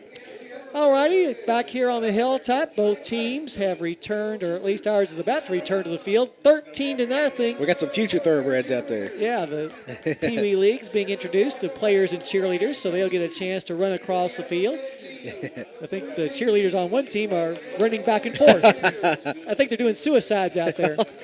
But getting conditioned. That's right. In any case, we'll be back with that third quarter kickoff right after this timeout. You're listening to Harrison County Football on WCYN Sports.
Alrighty, back here at the Hilltop, it'll be the visitors from Moorhead, the Rowan County Vikings, who will receive the third quarter kickoff, leading 13-0. The Braves have got to get a good defensive stop and put some points on the board and get momentum on our side.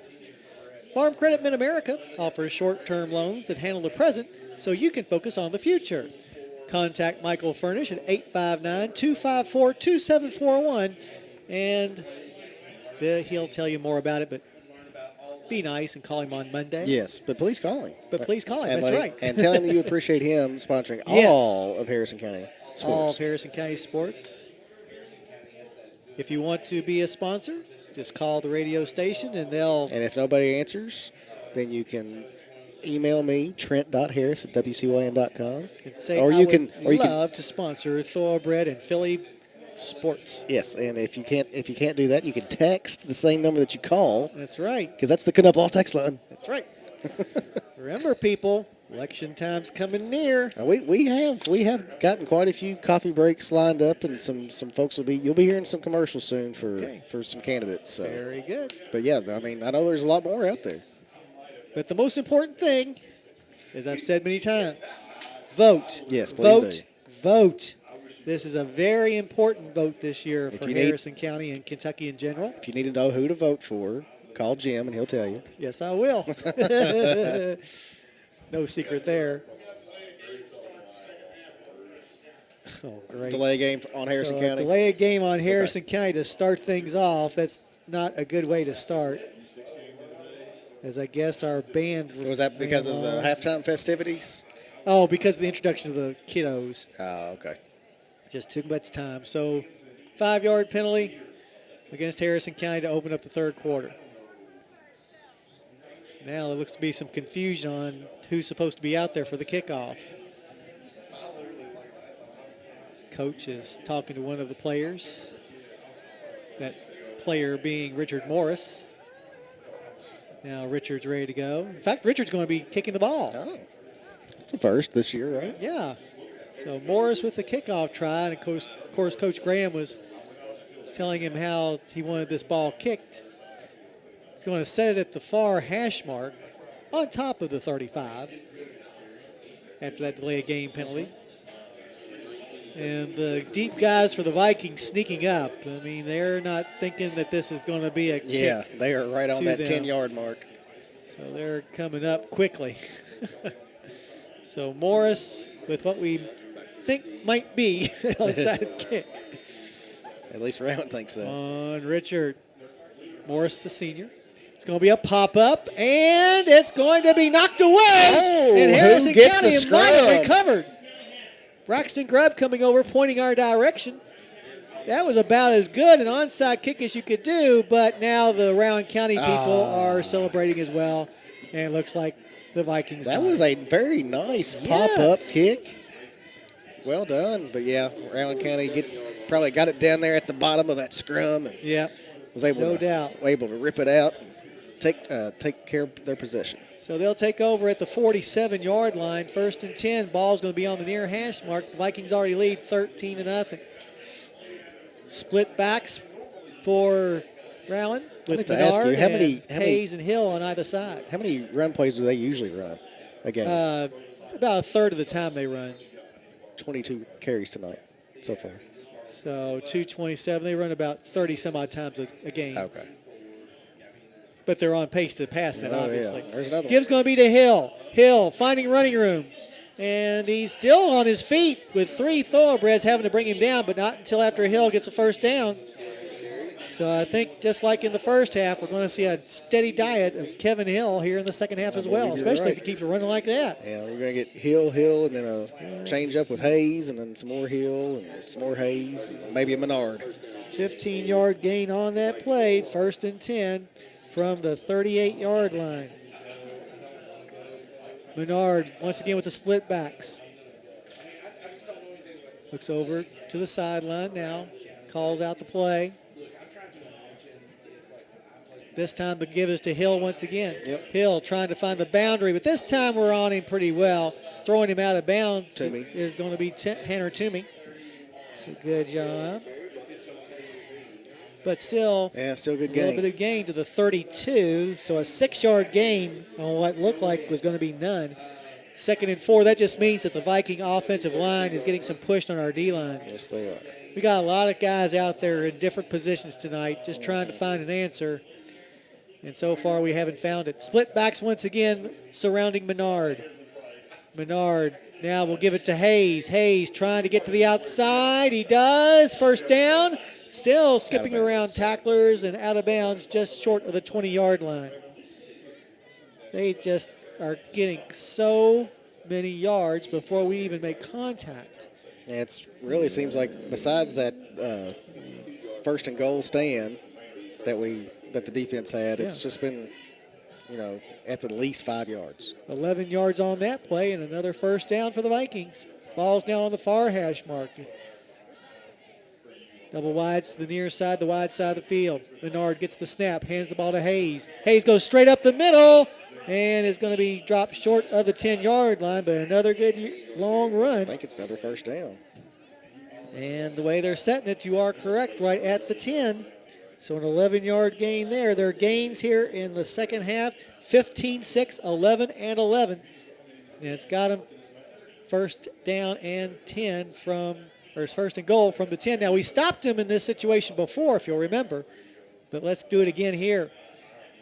Menard with Hayes on his left and Hill on his right.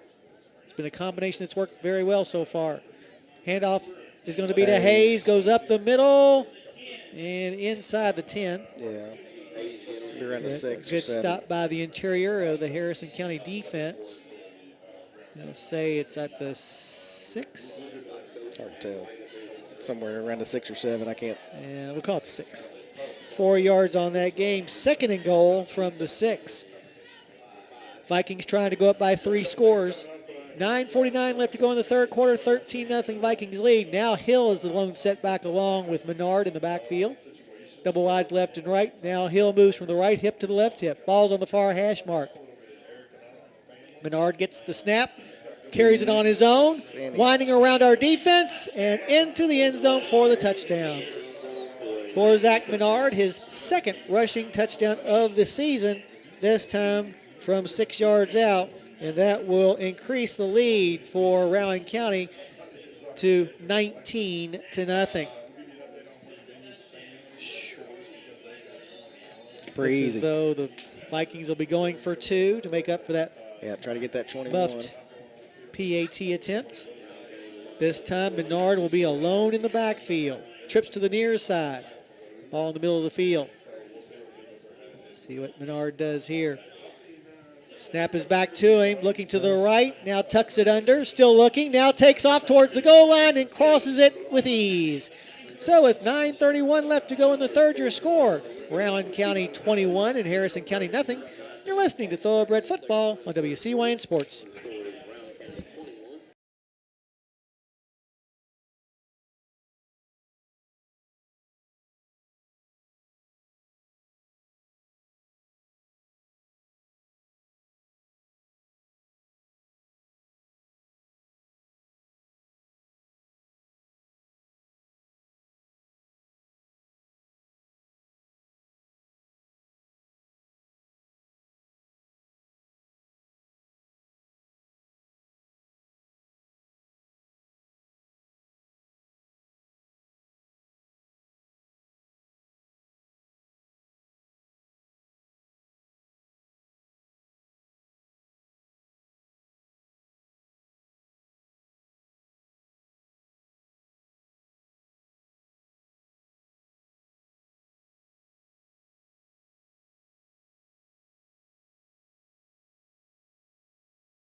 Stop by or give Dan a call.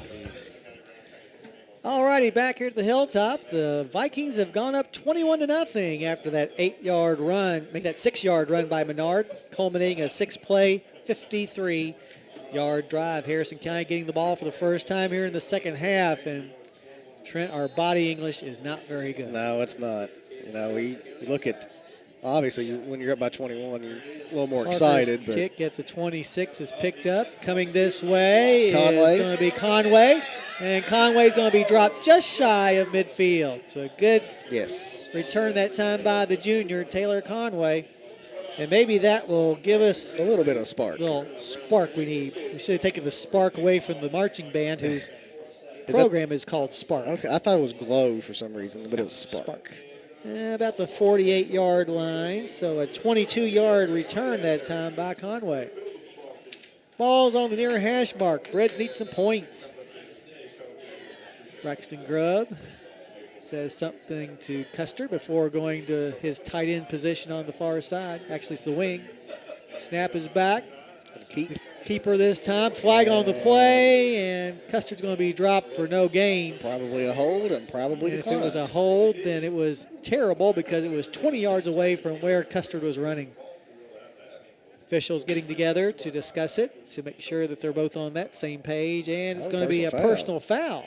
Face mask against the bad guys. So good. So that will be another Knuplau first down. When you see those holds, when you see those flags right in the middle of everything, you just assume it's holding, but it's not always holding. Yeah, that face mask was behind the play, too. So it should be at the 36. And they missed it, 38. Okay. Well, they all right. 1st and 10 from the Viking 38. We spent a lot of time in their territory, but still no score. Custer goes back to pass, fires it to the right side, but it's going to short hop Jay Sean Lewis. You know, this is the first game we've had this season which has been not bitter cold, but cold enough to maybe affect the grip on the football. Yeah, that's a good point. And that might be part of Custard's problem tonight. I hadn't thought about that. But, yeah, it's good little chilly night out there. Yeah. It's going to get real cold tonight when we're sleeping. Got that right. Going to be in the 30s tomorrow night. Low 30s. So maybe when you get up for church tomorrow or Sunday morning, you might want to defrost that windshield. Snap back to Custer, looking down the middle. Here comes the rush. He eludes it. Still looking for someone to pass to, but is finally going to be sacked back at the Harrison County 42 as there were just too many white shirts. Late flag. See what that's It was toward all the about. sideline. I guess it's going to be something about the sideline, be my guess. Sideline warning there. And it is a sideline warning. So the sack, they're going to say forward motion stopped at the 46. But still, that's a 12-4, 16-yard loss on the play. Minus 16, dang it. Okay, brings up 3rd down and 25. Feedback in the backfield along with Custard. They'll put a man in motion. That's Jacoby White. Fakes to the flat, fires it, and White will catch it at about the 48. Yeah, might have got a yard. Not going to be for very much. And they'll put it at the drop ball. 48. Yeah, so a 2-yard gain on that pass play. Is that our second pass of this drive? First was incomplete. Right. So make that 4th down. Harrison County going for it, or at least appear to be going for it, let's say. Maybe that quick kick. Got 4 wideouts to the far side. Custer going back to pass. Flushed out of the pocket, still looking downfield. Fires it, and it's going to be tipped by Zach Watson. Late flag. And now another flag. We might have roughing the passer. At least I'm hoping that's what it is. Let's get the official call as the officials. Oh, I think it might be an ineligible receiver downfield. Could be. The way that the one guy is pointing, and they'll decline it for sure if it is. But let's make for sure before we anticipate. Ineligible downfield. Ineligible and declined. So give the ball back over to the Vikings, who will maintain the 21-0 lead. Excellent field position for them as well with 7:46 left in the 3rd. So they'll start out in Harrison County territory at the 48.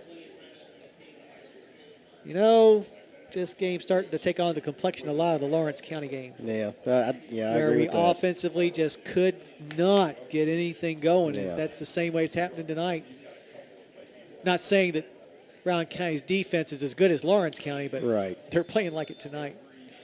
All right, Menard in shotgun formation. He'll put a man in motion. That's the first time we've seen that. That's Hayes. He'll give the ball to Hayes, who trips up at the 50.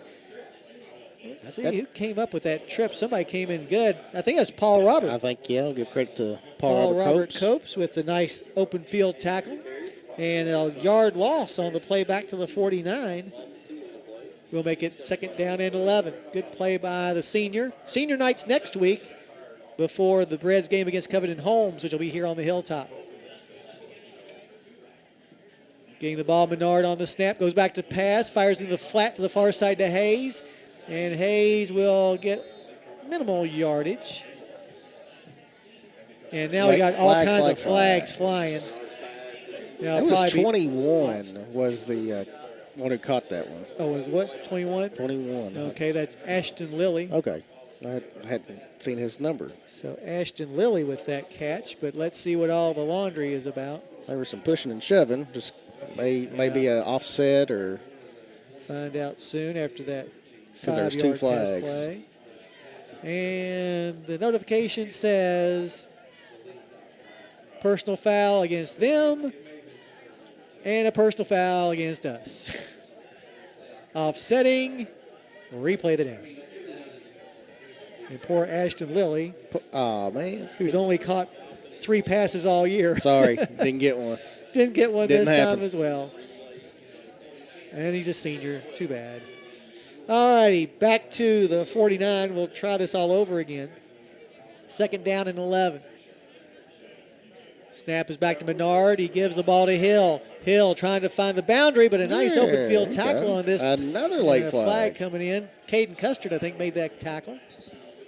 But let's see what this laundry is all about if we have to do the play over again. We got a hold against Rowan. So Harrison County, I'm pretty sure, will push them back. Although it would be about 3rd and 9. Nah, you got to push them back. Yeah, I think, they're heading that way. So take her back on that spot foul to the 44. 6:50 left to go in the 3rd. 21 for Rowan, nothing for the good guys.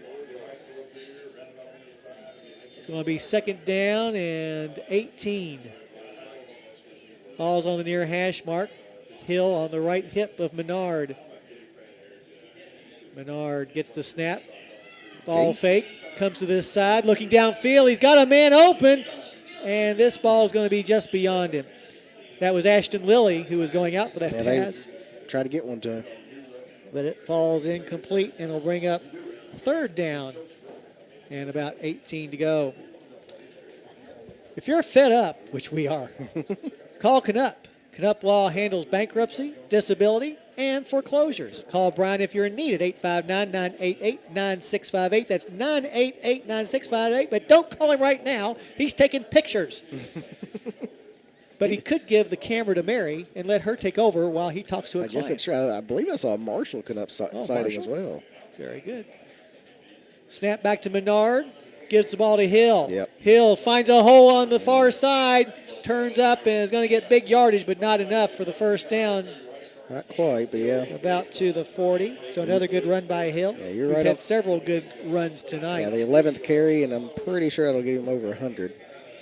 Let's see. They'll put the ball down at the 40. So that's a 16-yard run. And yes, he is the first Viking over 100. See, it's his 2nd 100-yard rushing night of the year. He also had 228 yards against Scott. So 4th down now and 4 to go. Going under center will be Menard as the Vikings will go for it, 4th and 4. And Menard keeps it on his own, pushes forward, and the 2nd and 3rd and 4th and 5th effort gets Menard the 1st down. He just wouldn't stop grinding those legs and eventually gets what should have been about a 4-yard gain all the way down to the 27, which is going to make it a 13-yard gain. Wow. Man. And obviously a first down. I'll give Menard some credit, but that was mostly the line. Yeah. Oh, yeah. Menard was keeping the legs churning, but the offensive line was getting the push. Yeah. Back in the ball game, Drake in the backfield along with Menard. 5:12 left to go in the third. Snap back to Menard. He gives the ball to Drake. Drake spins and gets positive yards before being brought down. He did well to break out of that tackle out of the backfield, so give him a few yards there. Came to the, let's say the 25. 2-yard gain on the play. Brings up 2nd down and 8. 4:46 on the clock. Yeah, touchdown in this drive would just about kill any chances for the Thoroughbreds. Double wides left and right. Pistol formation for Menard. And before the play can start, we got all kinds of whistles. And it's going to be a procedure penalty against the Vikings. The Vikings have had several penalties. Yeah, they got 8. They're winning that margin too. Yeah, Coach won't be happy about that. Right. Sends it back to the 30-yard line, where it'll now, be 2nd down and 13 to go. Once again, Drake on the right hip of Menard on the far hash mark. Snap is back to Menard. Looks downfield, fires it. He's got a man, but it's over his head. Well over his head. I'm talking 15 feet over his head. For an incomplete pass, bringing up 3rd down and 13 yards to go. Got all quiet to my left all of a sudden. They're taking their short break. Oh, I thought Eric was going to go down there and put on the uniform. He threatened to. Where are the Golden Lions tonight?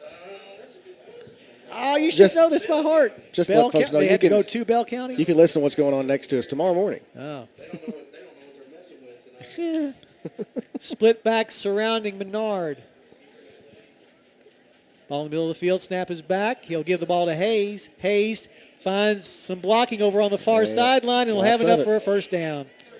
Another big gain by Hayes as he's picking up big-time yards as well. He's close to the 100-yard mark as well. They haven't had a game this year where two have gained over 100 yards in the same game. They're close. Down to the 15 after a 15-yard gain.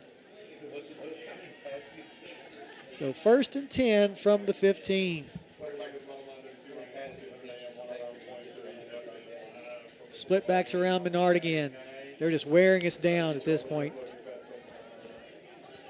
Hayes and Prather, or make that Hayes and Drake in the backfield.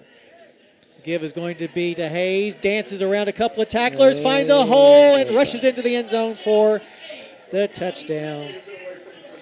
15-yard gain. That's 2 over. For the 100. Senior. Both running backs over 100 now. Wow.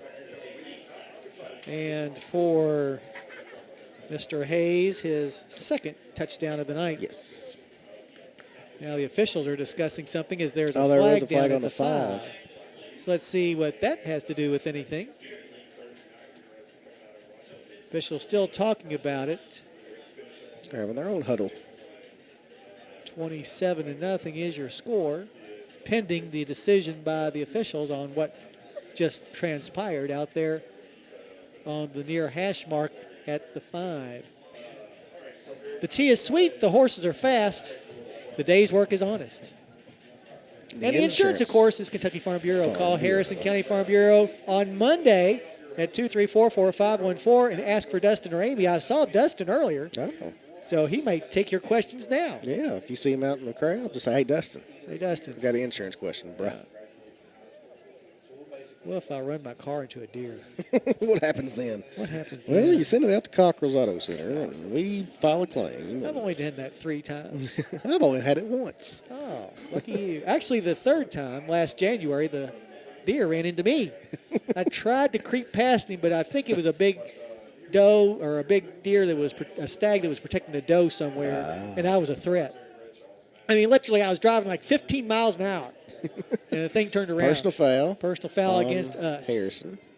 And a personal foul against Rowan. Those penalties offset. And personal foul on them again.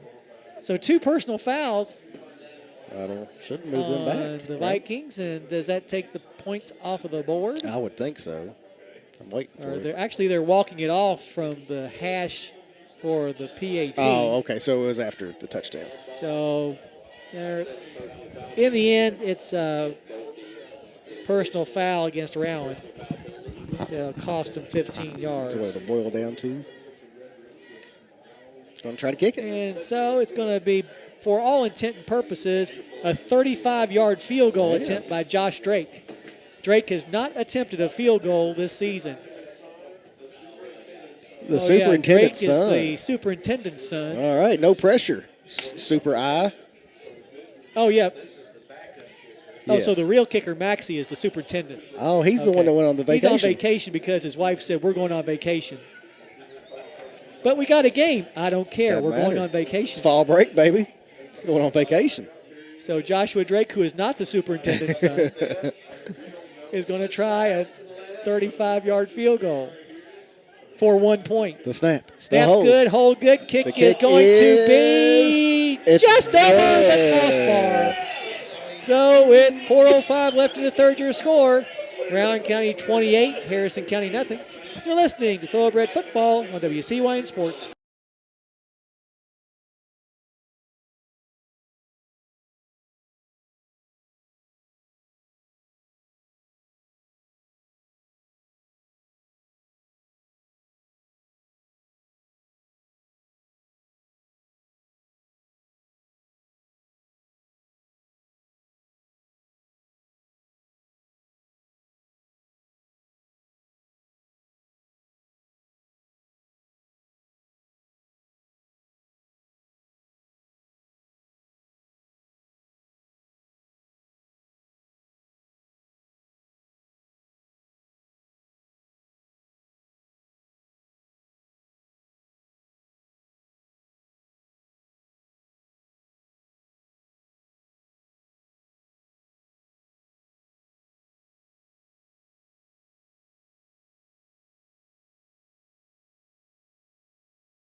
At 9 a.m. Bluegrass Stockyards, Lexington's cattle sale. All right, the ensuing kickoff is picked up at the 18-yard line and moved close to the 40. Damon LaRue on that. Damon LaRue on that return. Damon leads the team in kickoff return yards, in case you were interested. I think we've already decided that Drake is the new kicker. Yes, definitely. If he can kick a 35-yarder. It's pretty good, man. Of course, Maxie, the superintendent's son, was just 2 for 4, so it wasn't like Maxie was out there every time they scored. So at the 38-yard line, after the 20-yard return by LaRue, Harrison County 1st and 10. 28-0, they trail. Not impossible, but unlikely. Yeah. A comeback. Hope we can get some points on Custard will give the ball this time to Feeback. And Malachi is taken down for a loss as right now fired up by maybe that 35-yard PAT. Yeah. Rowan County has pinned its ears back, and they're coming straight at us because what they got to lose. Oh, 5-yard loss on the play to the 33, which makes it second down and 15 yards to go. Yikes. Tough night. It is. All started with that kickoff return against Scott last week. Kind of. Custard throws the ball to White in the flat. Jacoby trying to make a move. Slipped one tackler, but pushed out of bounds by Zach Watson, who's also a name we've called a lot tonight. That will put the ball at the 45, so a 12-yard gain on that pass play. 12. Yes. Third down and 3 for the Thoroughbreds. Snap back to Custard, looking to his right, now down the middle, now flushed out of the pocket. Takes off as he has some running room down the far sideline and gets another Knuppelaw first down as he steps out of bounds at the 33 or 34. That's the most green grass that Caden has been able to see all night. So let's see, that's 34, that's 16 and 5, 21-yard run by Custard for the Knupplaw first down. Reds once again entering into Rowan County territory. Ball in the far hash mark. Snap back to Custard. Looks to his left. Flushed out of the pocket. And now fires it. Oh, he got it to caught at the 40-yard line by Grubb. Grubb he got a has first the down. first down. So a great job by Custard staying afloat for just enough time to get the ball to his outlet, Braxton Grubb, who then made a nice yak yard run of about 20 yards to the 24. Yeah, 24. So a 10-yard gain on that pass play. Good job, guys. 2:27 left in the third. Harrison down 28-0, but moving. Custard rolls out of the pocket, stops, fires into the end zone, and the ball he got it by Jay Lewis. There you go. Lewis battling the nice defensive catch. back, able to find a way to get the ball into his mitts. And now we got a flag on the play, so it might come back. Oh, shoot. Right in the vicinity of holding, unless it's a roughing the passer, which I wouldn't put beyond Rowan County, as they've had personal foul issues. And it's going to be, we haven't heard I think yet. it is going to be against them because they're talking to they want Harrison. to know if we want to assess it on the PAT or on the kickoff, because you have the option there. And as we suspected, Personal foul on Rowan. personal foul. Yeah, they've had a few of those. And so Jay Sean Got a get back to flag right here. now on the goal line. Lewis with his 6th touchdown reception of the season. There is an additional flag that was just thrown. 15th touchdown throw by Custard.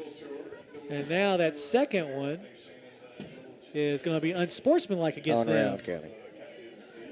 So we're going to move it to like the To the 3/4 foot line. .625 goal line. And we are. So literally the football is about a foot away from the goal line after those 2 penalties. The personal foul followed by the unsportsmanlike. And the Reds are going to go for it. Oh, nope, we're going to try and kick it. Interesting.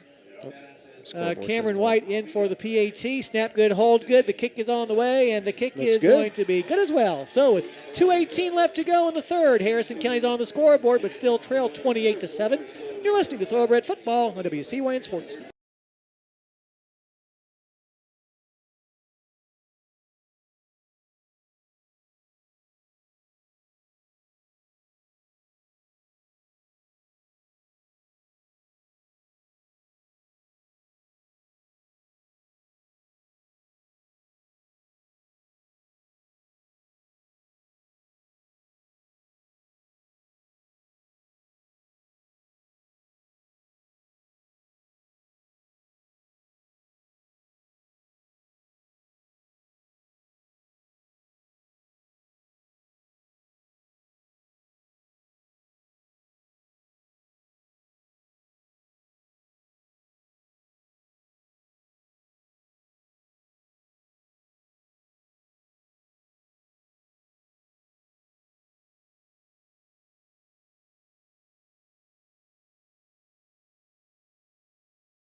All right, as we get back to action, the penalties are being assessed on the kickoff. So we thought it was closer on the. So personal foul came first. If you want to hear the weirdest show ever tomorrow morning, Mike and Eric are recording for the bottom line next to us right now, and it should be interesting, to say the least.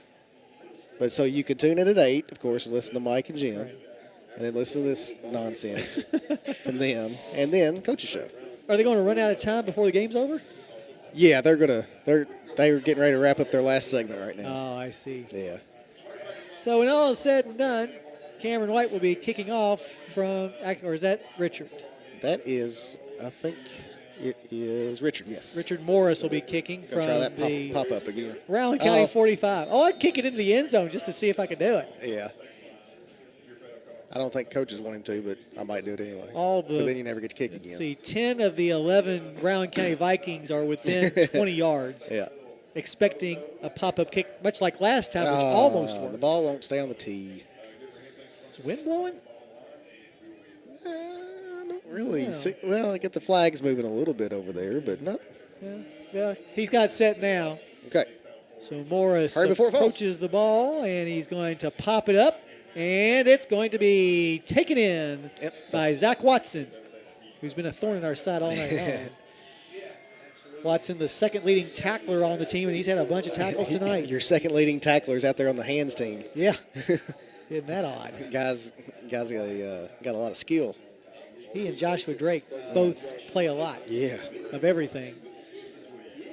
32-yard line is where the Vikings will start, leading 28-7 after Harrison County gets on to the scoreboard. Take away those no points we scored against Lawrence County. Our next lowest amount of points, 21 against Boyd County. Menard in shotgun formation. I think it's Drake or Hill that's on his right hip. Either one or two. Snap is back, calling his own numbers. Menard goes up the middle and is going to get positive yards every time. Yeah, probably five yards. Every time he gets positive yards. Yeah, he has not. That is his 7th carry, and his shortest. He did have a 2-yard gain, but everything else has been 6+. So second down and 5 coming up for Menard. Except for that one, that was 5. Menard letting some time run off the clock a little bit. Now gets the snap, hands it to Hill. Sorry about going right, but then when he turned around to go left, he's going to be taken for a loss. One of the nice open field tackle by Jesse Mitchell, who I think is in the game right now. Jesse Mitchell in there. That's one of the few times we caught Kevin Hill for negative yardage. Yeah. Number 18, Richard Morris is in on that one. So 2-yard loss on the play. Give some credit to Richard Morris. He was in on that play too. Yeah. So some of the younger guys getting a chance to play.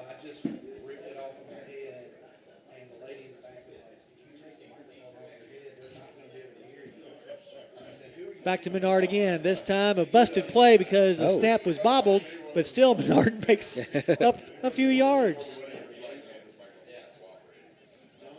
Gets it to the 37, so a 3-yard gain. Not a big amount of yards, but still positive. Still positive. Brings up 4th and 5, and it looks as though Rowan County is going to kick. So good defensive stand by our thoroughbreds that time.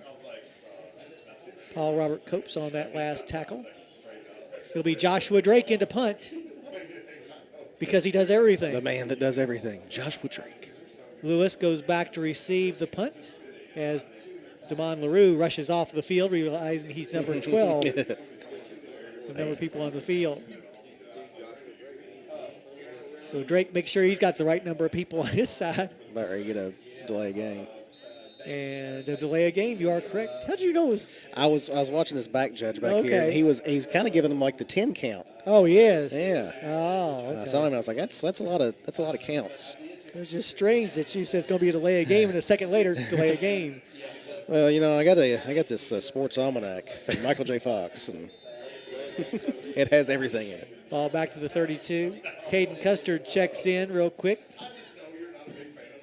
to rush the punter. Snap is back. Drake kicks it. Buried.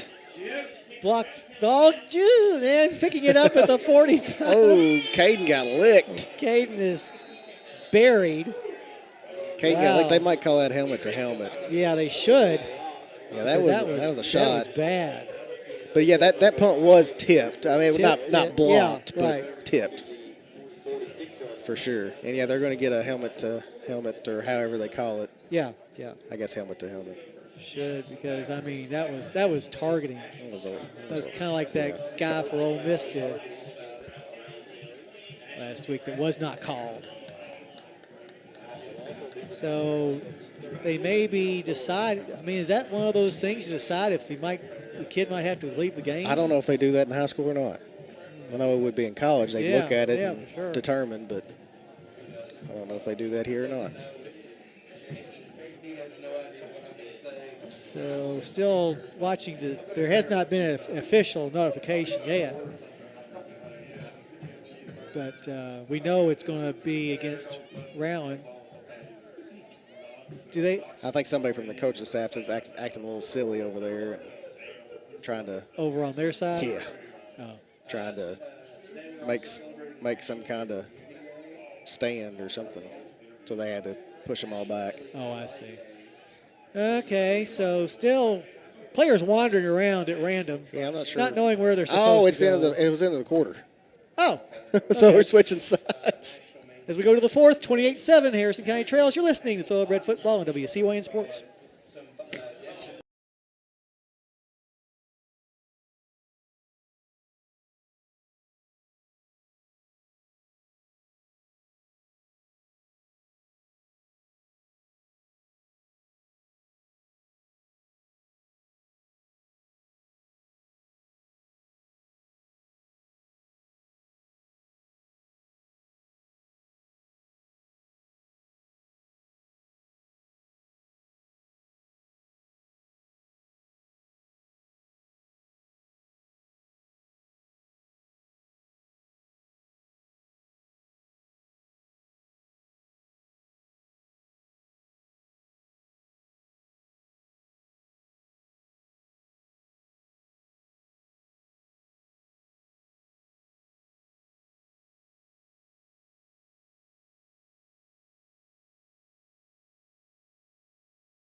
Take care of yourself, and we'll take care of the rest. Deep. Too deep. Back here on the hilltop, Harrison County's Caden Custard going for, I believe that's Conway, but the ball is just a little bit beyond him for the incomplete pass because of the targeting penalty. Harrison County has the ball at the Rowan County 38.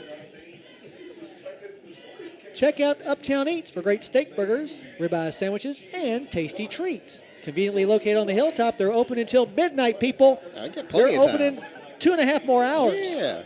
They do that Monday to Friday. Go on in and there. stay tuned later when we announce our Uptown Eats play of the game. Custard with a couple of backs behind him. Better hike it. Gets the snap. Gets out of the pocket as he's being chased. Comes over to the near side, looking for the boundary. Splits a couple of Vikings, but only gets back to about the 40. Yeah.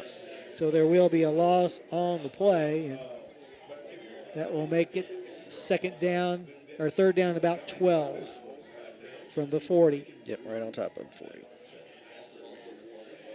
Harrison County will drop to 2-6 on the year, but more importantly, 0-3 in district play, which means basically for Harrison County to have any chance of getting into the playoffs this year, we have to beat Holmes here next week on senior night. Have to. Because if we're over, we're going to stay home. Snap back to Custard on the near hash mark, tucks it in, now lofts a pass, bounced around, caught by Lewis. Was he inbounds? Yes, he was. He said he caught it, yeah. Got 1 foot. So Lewis catches what's going to end up being a 2-yard pass. Right. I thought he was going to have some room, but he was so close to the sideline, he didn't have any room. So that brings up 4th down and 10 yards to go. The Reds obviously will go for it, trailing 28-7 with 10:59 left at the 38-yard line of Rowan County. Coaches signaling in what they want to happen here. Custard will have Fee back on his left hip and Braxton Grubb on the wing on the right side. Ball in the middle of the field. Grubb goes in motion right to left. Custard gets the snap.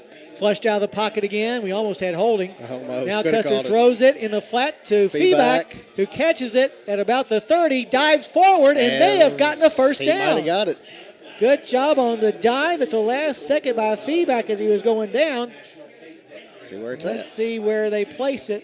And place it nicely, Mr. Official. Okay, yeah. I mean, it was a hold. Oh, okay, that hold I said was going to be a hold. Okay. The guy on the other side called it. I mean, it was. Oh, yeah. I mean, I called it before they pulled out the flags. Can't get too upset about that one. No. He was trying to protect his quarterback. and he held. So that'll push the ball back to the 40-yard line. Yeah, because that happened way back. That happened on the 50. So 4th and 31 to go. What do you call here, Jim? 4th and 31. When you're down 28-7, quick kick. Appears as though they're going for it, though, but none of the Rowan County Vikings think they are. Snap back to Custard. And flushed out of the pocket immediately. Fires it downfield all around. Oh, yeah, where's the flag out there? Defensive pass interference. Yeah. There you go. Easy call there on the DPI. Eric Conway got tripped up. Literally. So another penalty. Settle down, Eric. Yeah. Goodness gracious. I'm just wondering on their next show if I get to go in and yell in their microphones. Yes. Hey, Jim. Yes, you do. Thank you. You are allowed to do that. When he's giving out the, the daily thing like it's bread day. Yeah, National Bread Pudding Day. National Bread Pudding Day. I'm just going to yell that into the microphone. Bread pudding! Bread pudding! Yeah! Give me some of that bread pudding!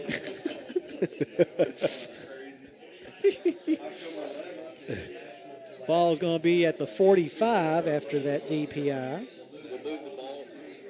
But unfortunately, not an automatic first down. But 4th and about 16, a little more which is manageable. better than 4th and 31. Timeout, Harrison. Yeah. 10:24 left. Reds trail of 28-7. You're listening to Harrison County Football on WCYN Sports.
Thank you. No matter the season, we say go Reds and go Brands. Come down and see the boys. Custer with an empty backfield goes back to pass, evades the rush, looks downfield, fires it over everyone's head for the incomplete pass, and that will make sure there's no flags. No flags, no flags. That will give the ball back to the Vikings. So, 10-16 left, and the ball will be placed at the 45. That's where Rowan County will take over. Leading 28-7, they've led all the way. At halftime, the score was they make that 13-0, but it's really been all Rowan County tonight. Harrison County's made some good plays here and there, but overall, just not a good night. Menard in pistol formation. He'll give the ball to Hill. Hill finds a hole on the right side. He's at the 35, 40, 35, before finally being brought down. So another big run for Kevin Hill to the 35, so 20 yards on that play. And another first down. Sorry, Jim, I missed that one. It's a 20-yard run. For Kevin Hill. Yeah. 20 for Hill. Checking into the ball game will be Joshua Drake. He'll be in the slot on the near side, as will be Ashton Lilly, who is desperate to get his 4th catch of the year. He's misfired twice on him, has Menard. One of them was called back. Yes. It was a big 2-yard game. Here comes Menard the blitz. Gets the snap. Ooh, here comes the blitz, and Hill is taken down. Good play that time. Look at you. Eric over there Mikey coaching. Watts. Coaching him up. So Watts with the nice tackle on the blitz Took down Kevin Hill almost as soon as Hill took the ball in. 3 yard. So about a 3-yard loss on the play. Pretty good. Brings up 2nd down and 13. Wish we'd had more of that. It was super well timed. Yes, it was. Blitz. Yes, it was. This time split back surrounding Menard for the 2nd and 13. Menard gets it. He'll give the ball to Hayes. Hayes rushing towards the near boundary. Cuts upfield. Stops and is pushed out of bounds by Jacoby White at about the 33, it looked like. So Hayes improves his numbers, as Hayes and Hill both have over 100 yards tonight. Yes, they do. So a 5-yard gain on that play.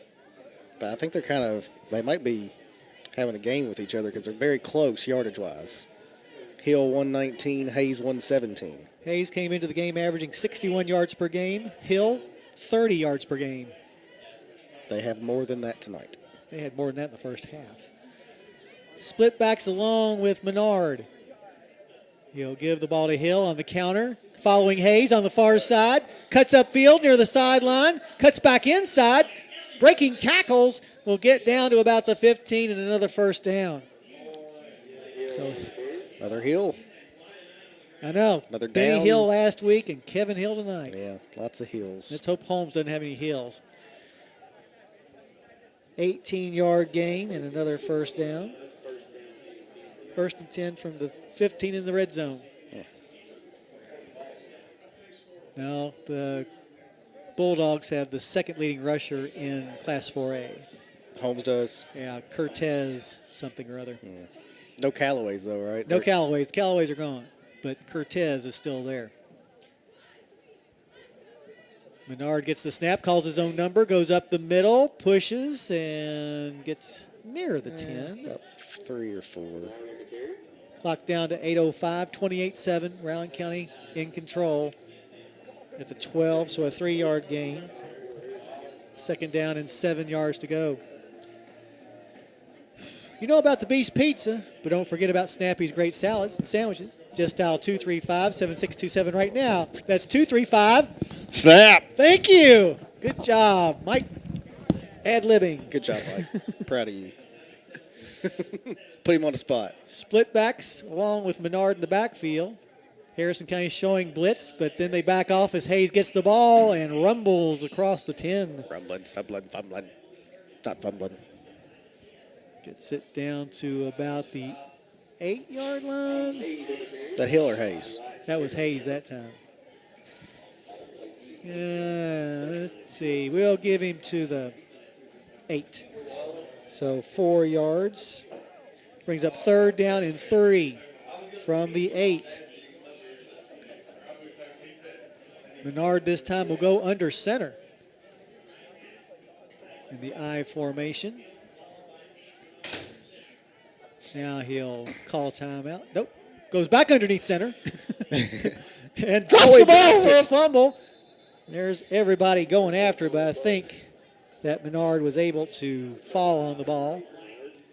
He'll bring up 4th down, though, and back him up a yard. So 4th and 4. Brett stopped the Vikings on 4th and goal in the first half. Let's see if we can do it again here. Keep the score respectable at 28-7. Back into shotgun formation will go Menard. He's got Hayes on his right side. Taking some time out there. Looking around. And now timeout. We're going to have a timeout. 5:58 left, 28-7. Rowan leads. You're listening to Thoroughbred Football on WCYN Sports.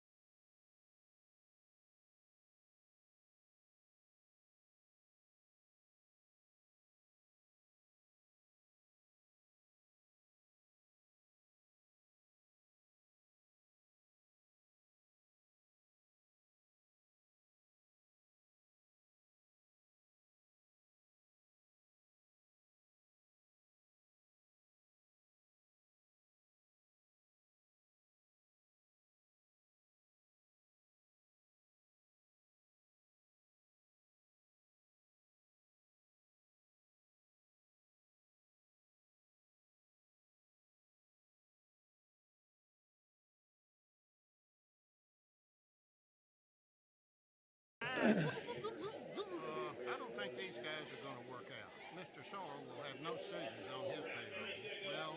Well, Oh, they stopped him. Nope, didn't get it. Stopped him. Clock in 5 seconds. Thank you. Another, Yay. another stand by the defense. That's right. No quitting these boys. No quit. No Atlanta Braves chop, Eric. We are back, by the way, Jim. Oh, okay. I was listening to you instead of Mike. The Vikings went forward on 4th and 4. They gained only 2. Kevin Hill was stopped. So Harrison County, another nice goal line stand, as it were, will take over at the 7-yard line with just under 6 minutes left to go, trailing 28-7. Snap back to Custard, looks to his right, fires down the middle, almost intercepted by the bane of our existence, Zach Watson. And that was a bad pass by Custard. Yeah. Brings up 2nd down and 10. We invite you to join us for our post-game show here in about 6 minutes. We'll go over all the scoring stats, name our Judy Construction Company play of the game, or player of the game, and our Uptown Eats play of the game, and talk to Coach Graham. And I need a Cockrell's Auto Center collision of the game, that's too. Right. Yeah. Custard gets the snap, goes back in his own end zone, looks downfield, now has to get out of the end zone. Racing, hurry up, Caden. Now tucks it under, past the 10, the 15, and knocked it out of bounds at about the 17. So it's going to be actually pretty close to a 1st down. Yeah, about 2 yards shy. Let's see where they place it. Oh, they didn't place it as well as I thought they would. So, yeah, at the 15, so an 8-yard gain. One of the bigger gains that Caden's had tonight. Yeah, he had one earlier that was 21, was his longest. 3rd down and 2 coming up now. Clock stopped with Custard stepping out of bounds. Ball's on the near hash mark. Brett's taking their time. Grubb at the wing. Feeback in the backfield along with Custard. Lewis, the wide out this side, which is the shallower side. Custard calls his own number, cuts back in the middle, and will duck down for close to 1st down yardage. And they're going to say he got it. All right. Another Knupplaw 1st down. Thank you. To the 18-yard line, 3 yards. He only needed 2. So 1st and 10 for the Barrettes. Plenty of time and 2 timeouts. 28-14 would sound a lot better than 28-7. Yes. But Holmes looms next week. Big game. Snap back to Custard. In the flat, finds Conway. Taylor will dive towards the 30. See where they mark it. Good job that time by Conway. I think it's going to be another 1st down, I think. And it's going to be close. Needed to get to the 28. It looks like he got to the 28, but no signal yet. Oh, 2nd and short. He only got 9 to the 27, so 2nd and 1. It's Conway's first and catch. now we got an injured Viking. Who's bent double over, so he is definitely hurt. Didn't see the play. See ya. Now the trainers go out there to check him out. And he's just now standing up. He might have got hit in the solar plexus. Let's see, is that number 6? Which is Jackson Hamilton. Hamilton, the leading tackler on the team, but we haven't called his name very often. Not tonight. Came in averaging 7 tackles per game. And they're going to say 2nd down and a couple of yards to go. Oh, they're going to measure it. Oh, they are? Okay. So everybody back off so they can see if Harrison County got this 1st down. Our players just now realizing they're going to measure for it. Let's see what the chain gang says. They bring the sticks nearly 2/3 of the way across the field. Stretching it out. And it looks like it is going to be first down. Yes, 1st down. So 10 yards. 10 yards on that. Exactly. 1, 2, 3, to the 28. 5, 6, 7, 8, 9, 10, 11, 12, 13. Okay. 13 first downs? Yes. That's what I got. See, Again, moves the ball pretty well. may or may not be accurate, but it'll be close. We've been averaging around 15. I think we'll get another couple. So 1st and 10 for the Reds. Ball's on the near hash mark. 5:04 on the clock. Double wide to the nearest side, which is the shallower side of the field. Grubb is in at the wing on the right side, with Feeback hanging out on Custard's left side. Now the official says we're ready to play. There we go. Custard receives the snap, rolls right, looking downfield, fires it, and it's going to be way too long. Yeah. Jacoby White had a couple of steps on his defender, but that ball was well overthrown. Brings up now 2nd down and 10. A lot of passes thrown tonight by Caden that have missed their mark. I've got 31 attempts so far. Well, he came in averaging 29 per game. Yeah. 13 completions. Can you tell how many times he's been sacked tonight? I should be able to. Double wides once again to the near side. The ball's going to be near the middle of the field, though, this time. I got 4 sacks. 4. Well, that's pretty much what the Vikings were averaging per game. Custard takes off. Now flips it to the near sideline, and reaching out was Conway. And did he catch it? Said he was out. Official says no, he was out of bounds. So a nice try that Yeah, time no, it was a Taylor. very good effort. But the stripes says no. And that'll bring up 3rd down and 10 with 4:46 on the clock. 28-7 your score. As we said, it was 13-0 at the half. Rowan leading all the way. So the Vikings will improve on the season to 2-1 in district play. And puts them in a good position to host a first-round game. Custer gets the snap, rolls right, looking downfield, got a flag on the play, and the pass is going to be out of bounds. I think we got a holding on got to think our side back here. That's what it is. Well, it was an incomplete pass on 3rd down. Yeah, they may decline it. They give us 4th and 10 opportunity. See what they do. It's going to be a hold against us, and it's going to be accepted. And it's going to be declined. Brings up 4th down and 10.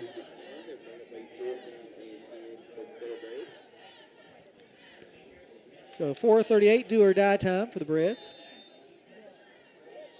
Came into the game making 50% of our 4th down tries. Gone for 4th down a lot in this game. Mm-hmm. Be interesting to see how many 4th downs. Yeah. Custard in the middle of the field, puts Grubb in motion right to left. Gets the snap, rolls left, comes back right, eludes the tacklers. Still looking to pass, passes back across his body and over the outstretched arms of Jacoby White, or make that Malachi Feeback. Yeah. And that will give the ball back over to Rowan County on downs. They'll have good field position at the Harrison County 28. You got to imagine they're probably going to want to run the ball now. If they run the ball in, they don't mind, but might see some fresh faces out there as well to protect them from their game. There's a number 10 and there's a number 1 out there. Next week, Rowan County will be open before taking on We got a timeout if you want to. Timeout Harrison County. We'll take it as well. 4:31 left, 28-7 still the score. You're listening to Thoroughbred Football on WCYN Sports.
south of Cynthiana.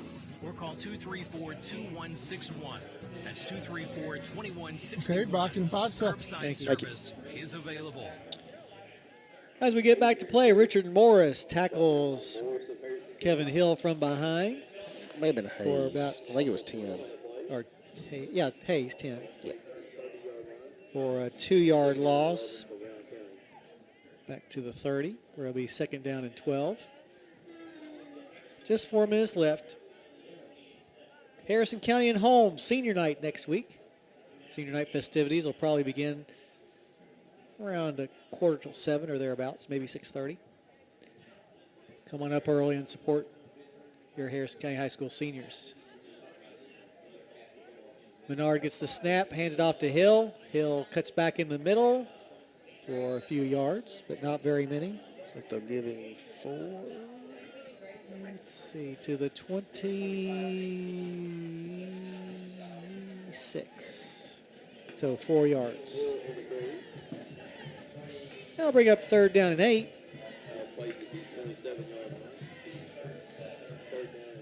Hayes, as Trent said, still in there. Coming out wide to this side will be Connor Caldwell, sophomore.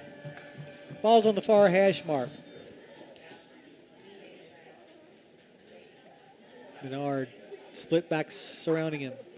Will give the ball to Hill. Hill cuts back. Good tackle there by Richard Morris. A couple of nice tackles by Morris. He's tackled now Hayes and Hill. Ball's going to be at the 24, so a 2-yard gain. Brings up 4th down and 5 yards to go, and the Vikings will be going for it. Not going to try the 42-yarder. No, it's a little long for high schoolers. Although it has been done. Sure. It's still a little long, It especially is. on a night where it's as cold as it is. Split back surrounding Menard, who stands on the 30. Snap back to him. Menard on the option. Keeps it on his own and will be short of the 1st down. Good job that time coming in by Brock Sexton. Yep. So Sexton stops Menard from getting the 1st down. Job well done. So 4 yards on the play. 20. So the Breds have 2:08 to try to get another score on the board. They'll be starting at their own 20-yard line. New faces coming in for the Vikings. All of them trying to decide who they're supposed to be or where they're supposed to be and who they're supposed to be watching. Ball's going to be on the near hash mark. Custard still in the game. Looks over to the sideline. Actually, he was looking over to the Viking sideline. Now he's ready to go. Snap back to him. Looking to pass. Eludes tacklers. Tucks it in and will be taken down after about a 5-yard gain by number 14. That's Dalton White, a junior. A 5-yard gain? Yes, to the 25. 2nd down and 5 yards to go. Ball still on that near hash mark. Feedback in the backfield along with Custard. Damon LaRue is in the game now. There's a wide out on this side with Grubb in the slot. Now coming in late is Zink. Hadn't heard a lot out of Zink tonight. No, we haven't on either side of the ball. Had that terrific game 2 games ago over at Boyd County, but they've been watching him since then. Yeah. A lot of scouting done on him. Now we'll have a timeout, Harrison. 1:09 left, 28-7. You're listening to Harrison County Football on WCYN Sports.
at online.com.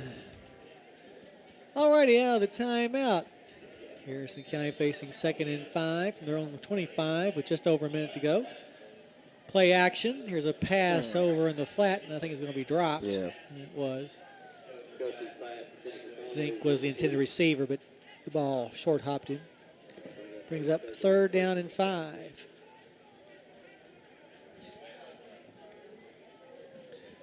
After the game against Holmes next week, we'll take a week off and then come back for our final regular season game over at Fleming County.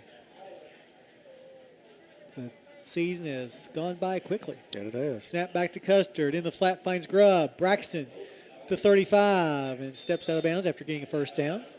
Another Knuppelaw 1st down for the Thoroughbreds. 4th catch for Braxton. So 13 yards on that pass play.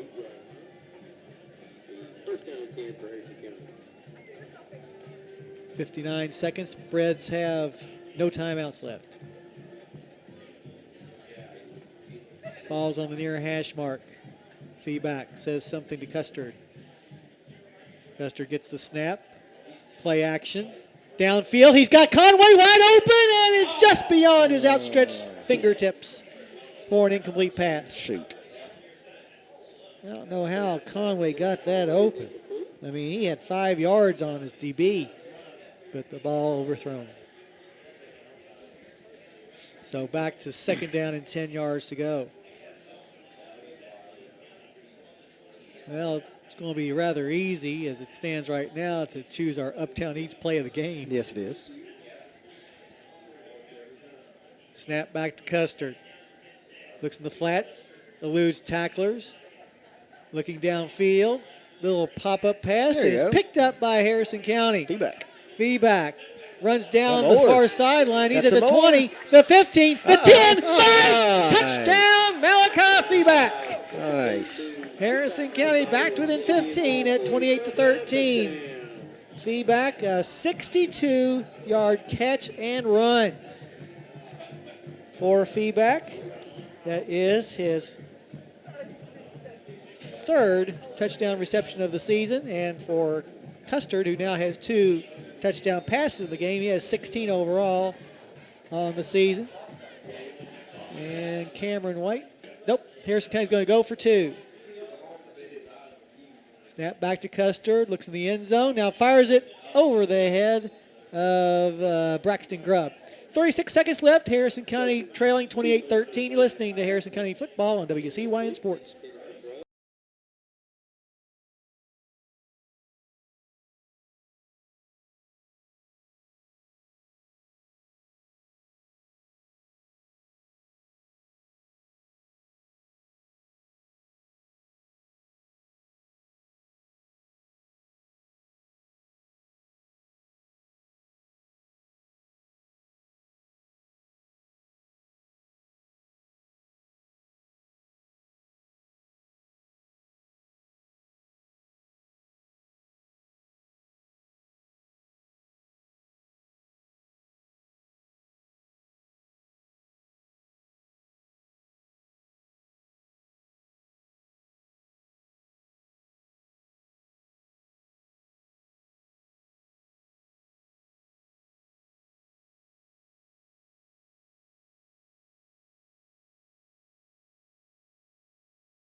Why not? Yeah, that was very smart. 34 seconds Just one snap by Rowan County. And ball is actually at the 17. You can just nail it once, right? Yeah. Yeah, because Harrison County can't stop it. Right. All it'll affect is Menard's stats. Right. Oh, I'm giving him a negative, baby. Damon LaRue a little bit late getting on the field, but doesn't matter. Sack. That's right.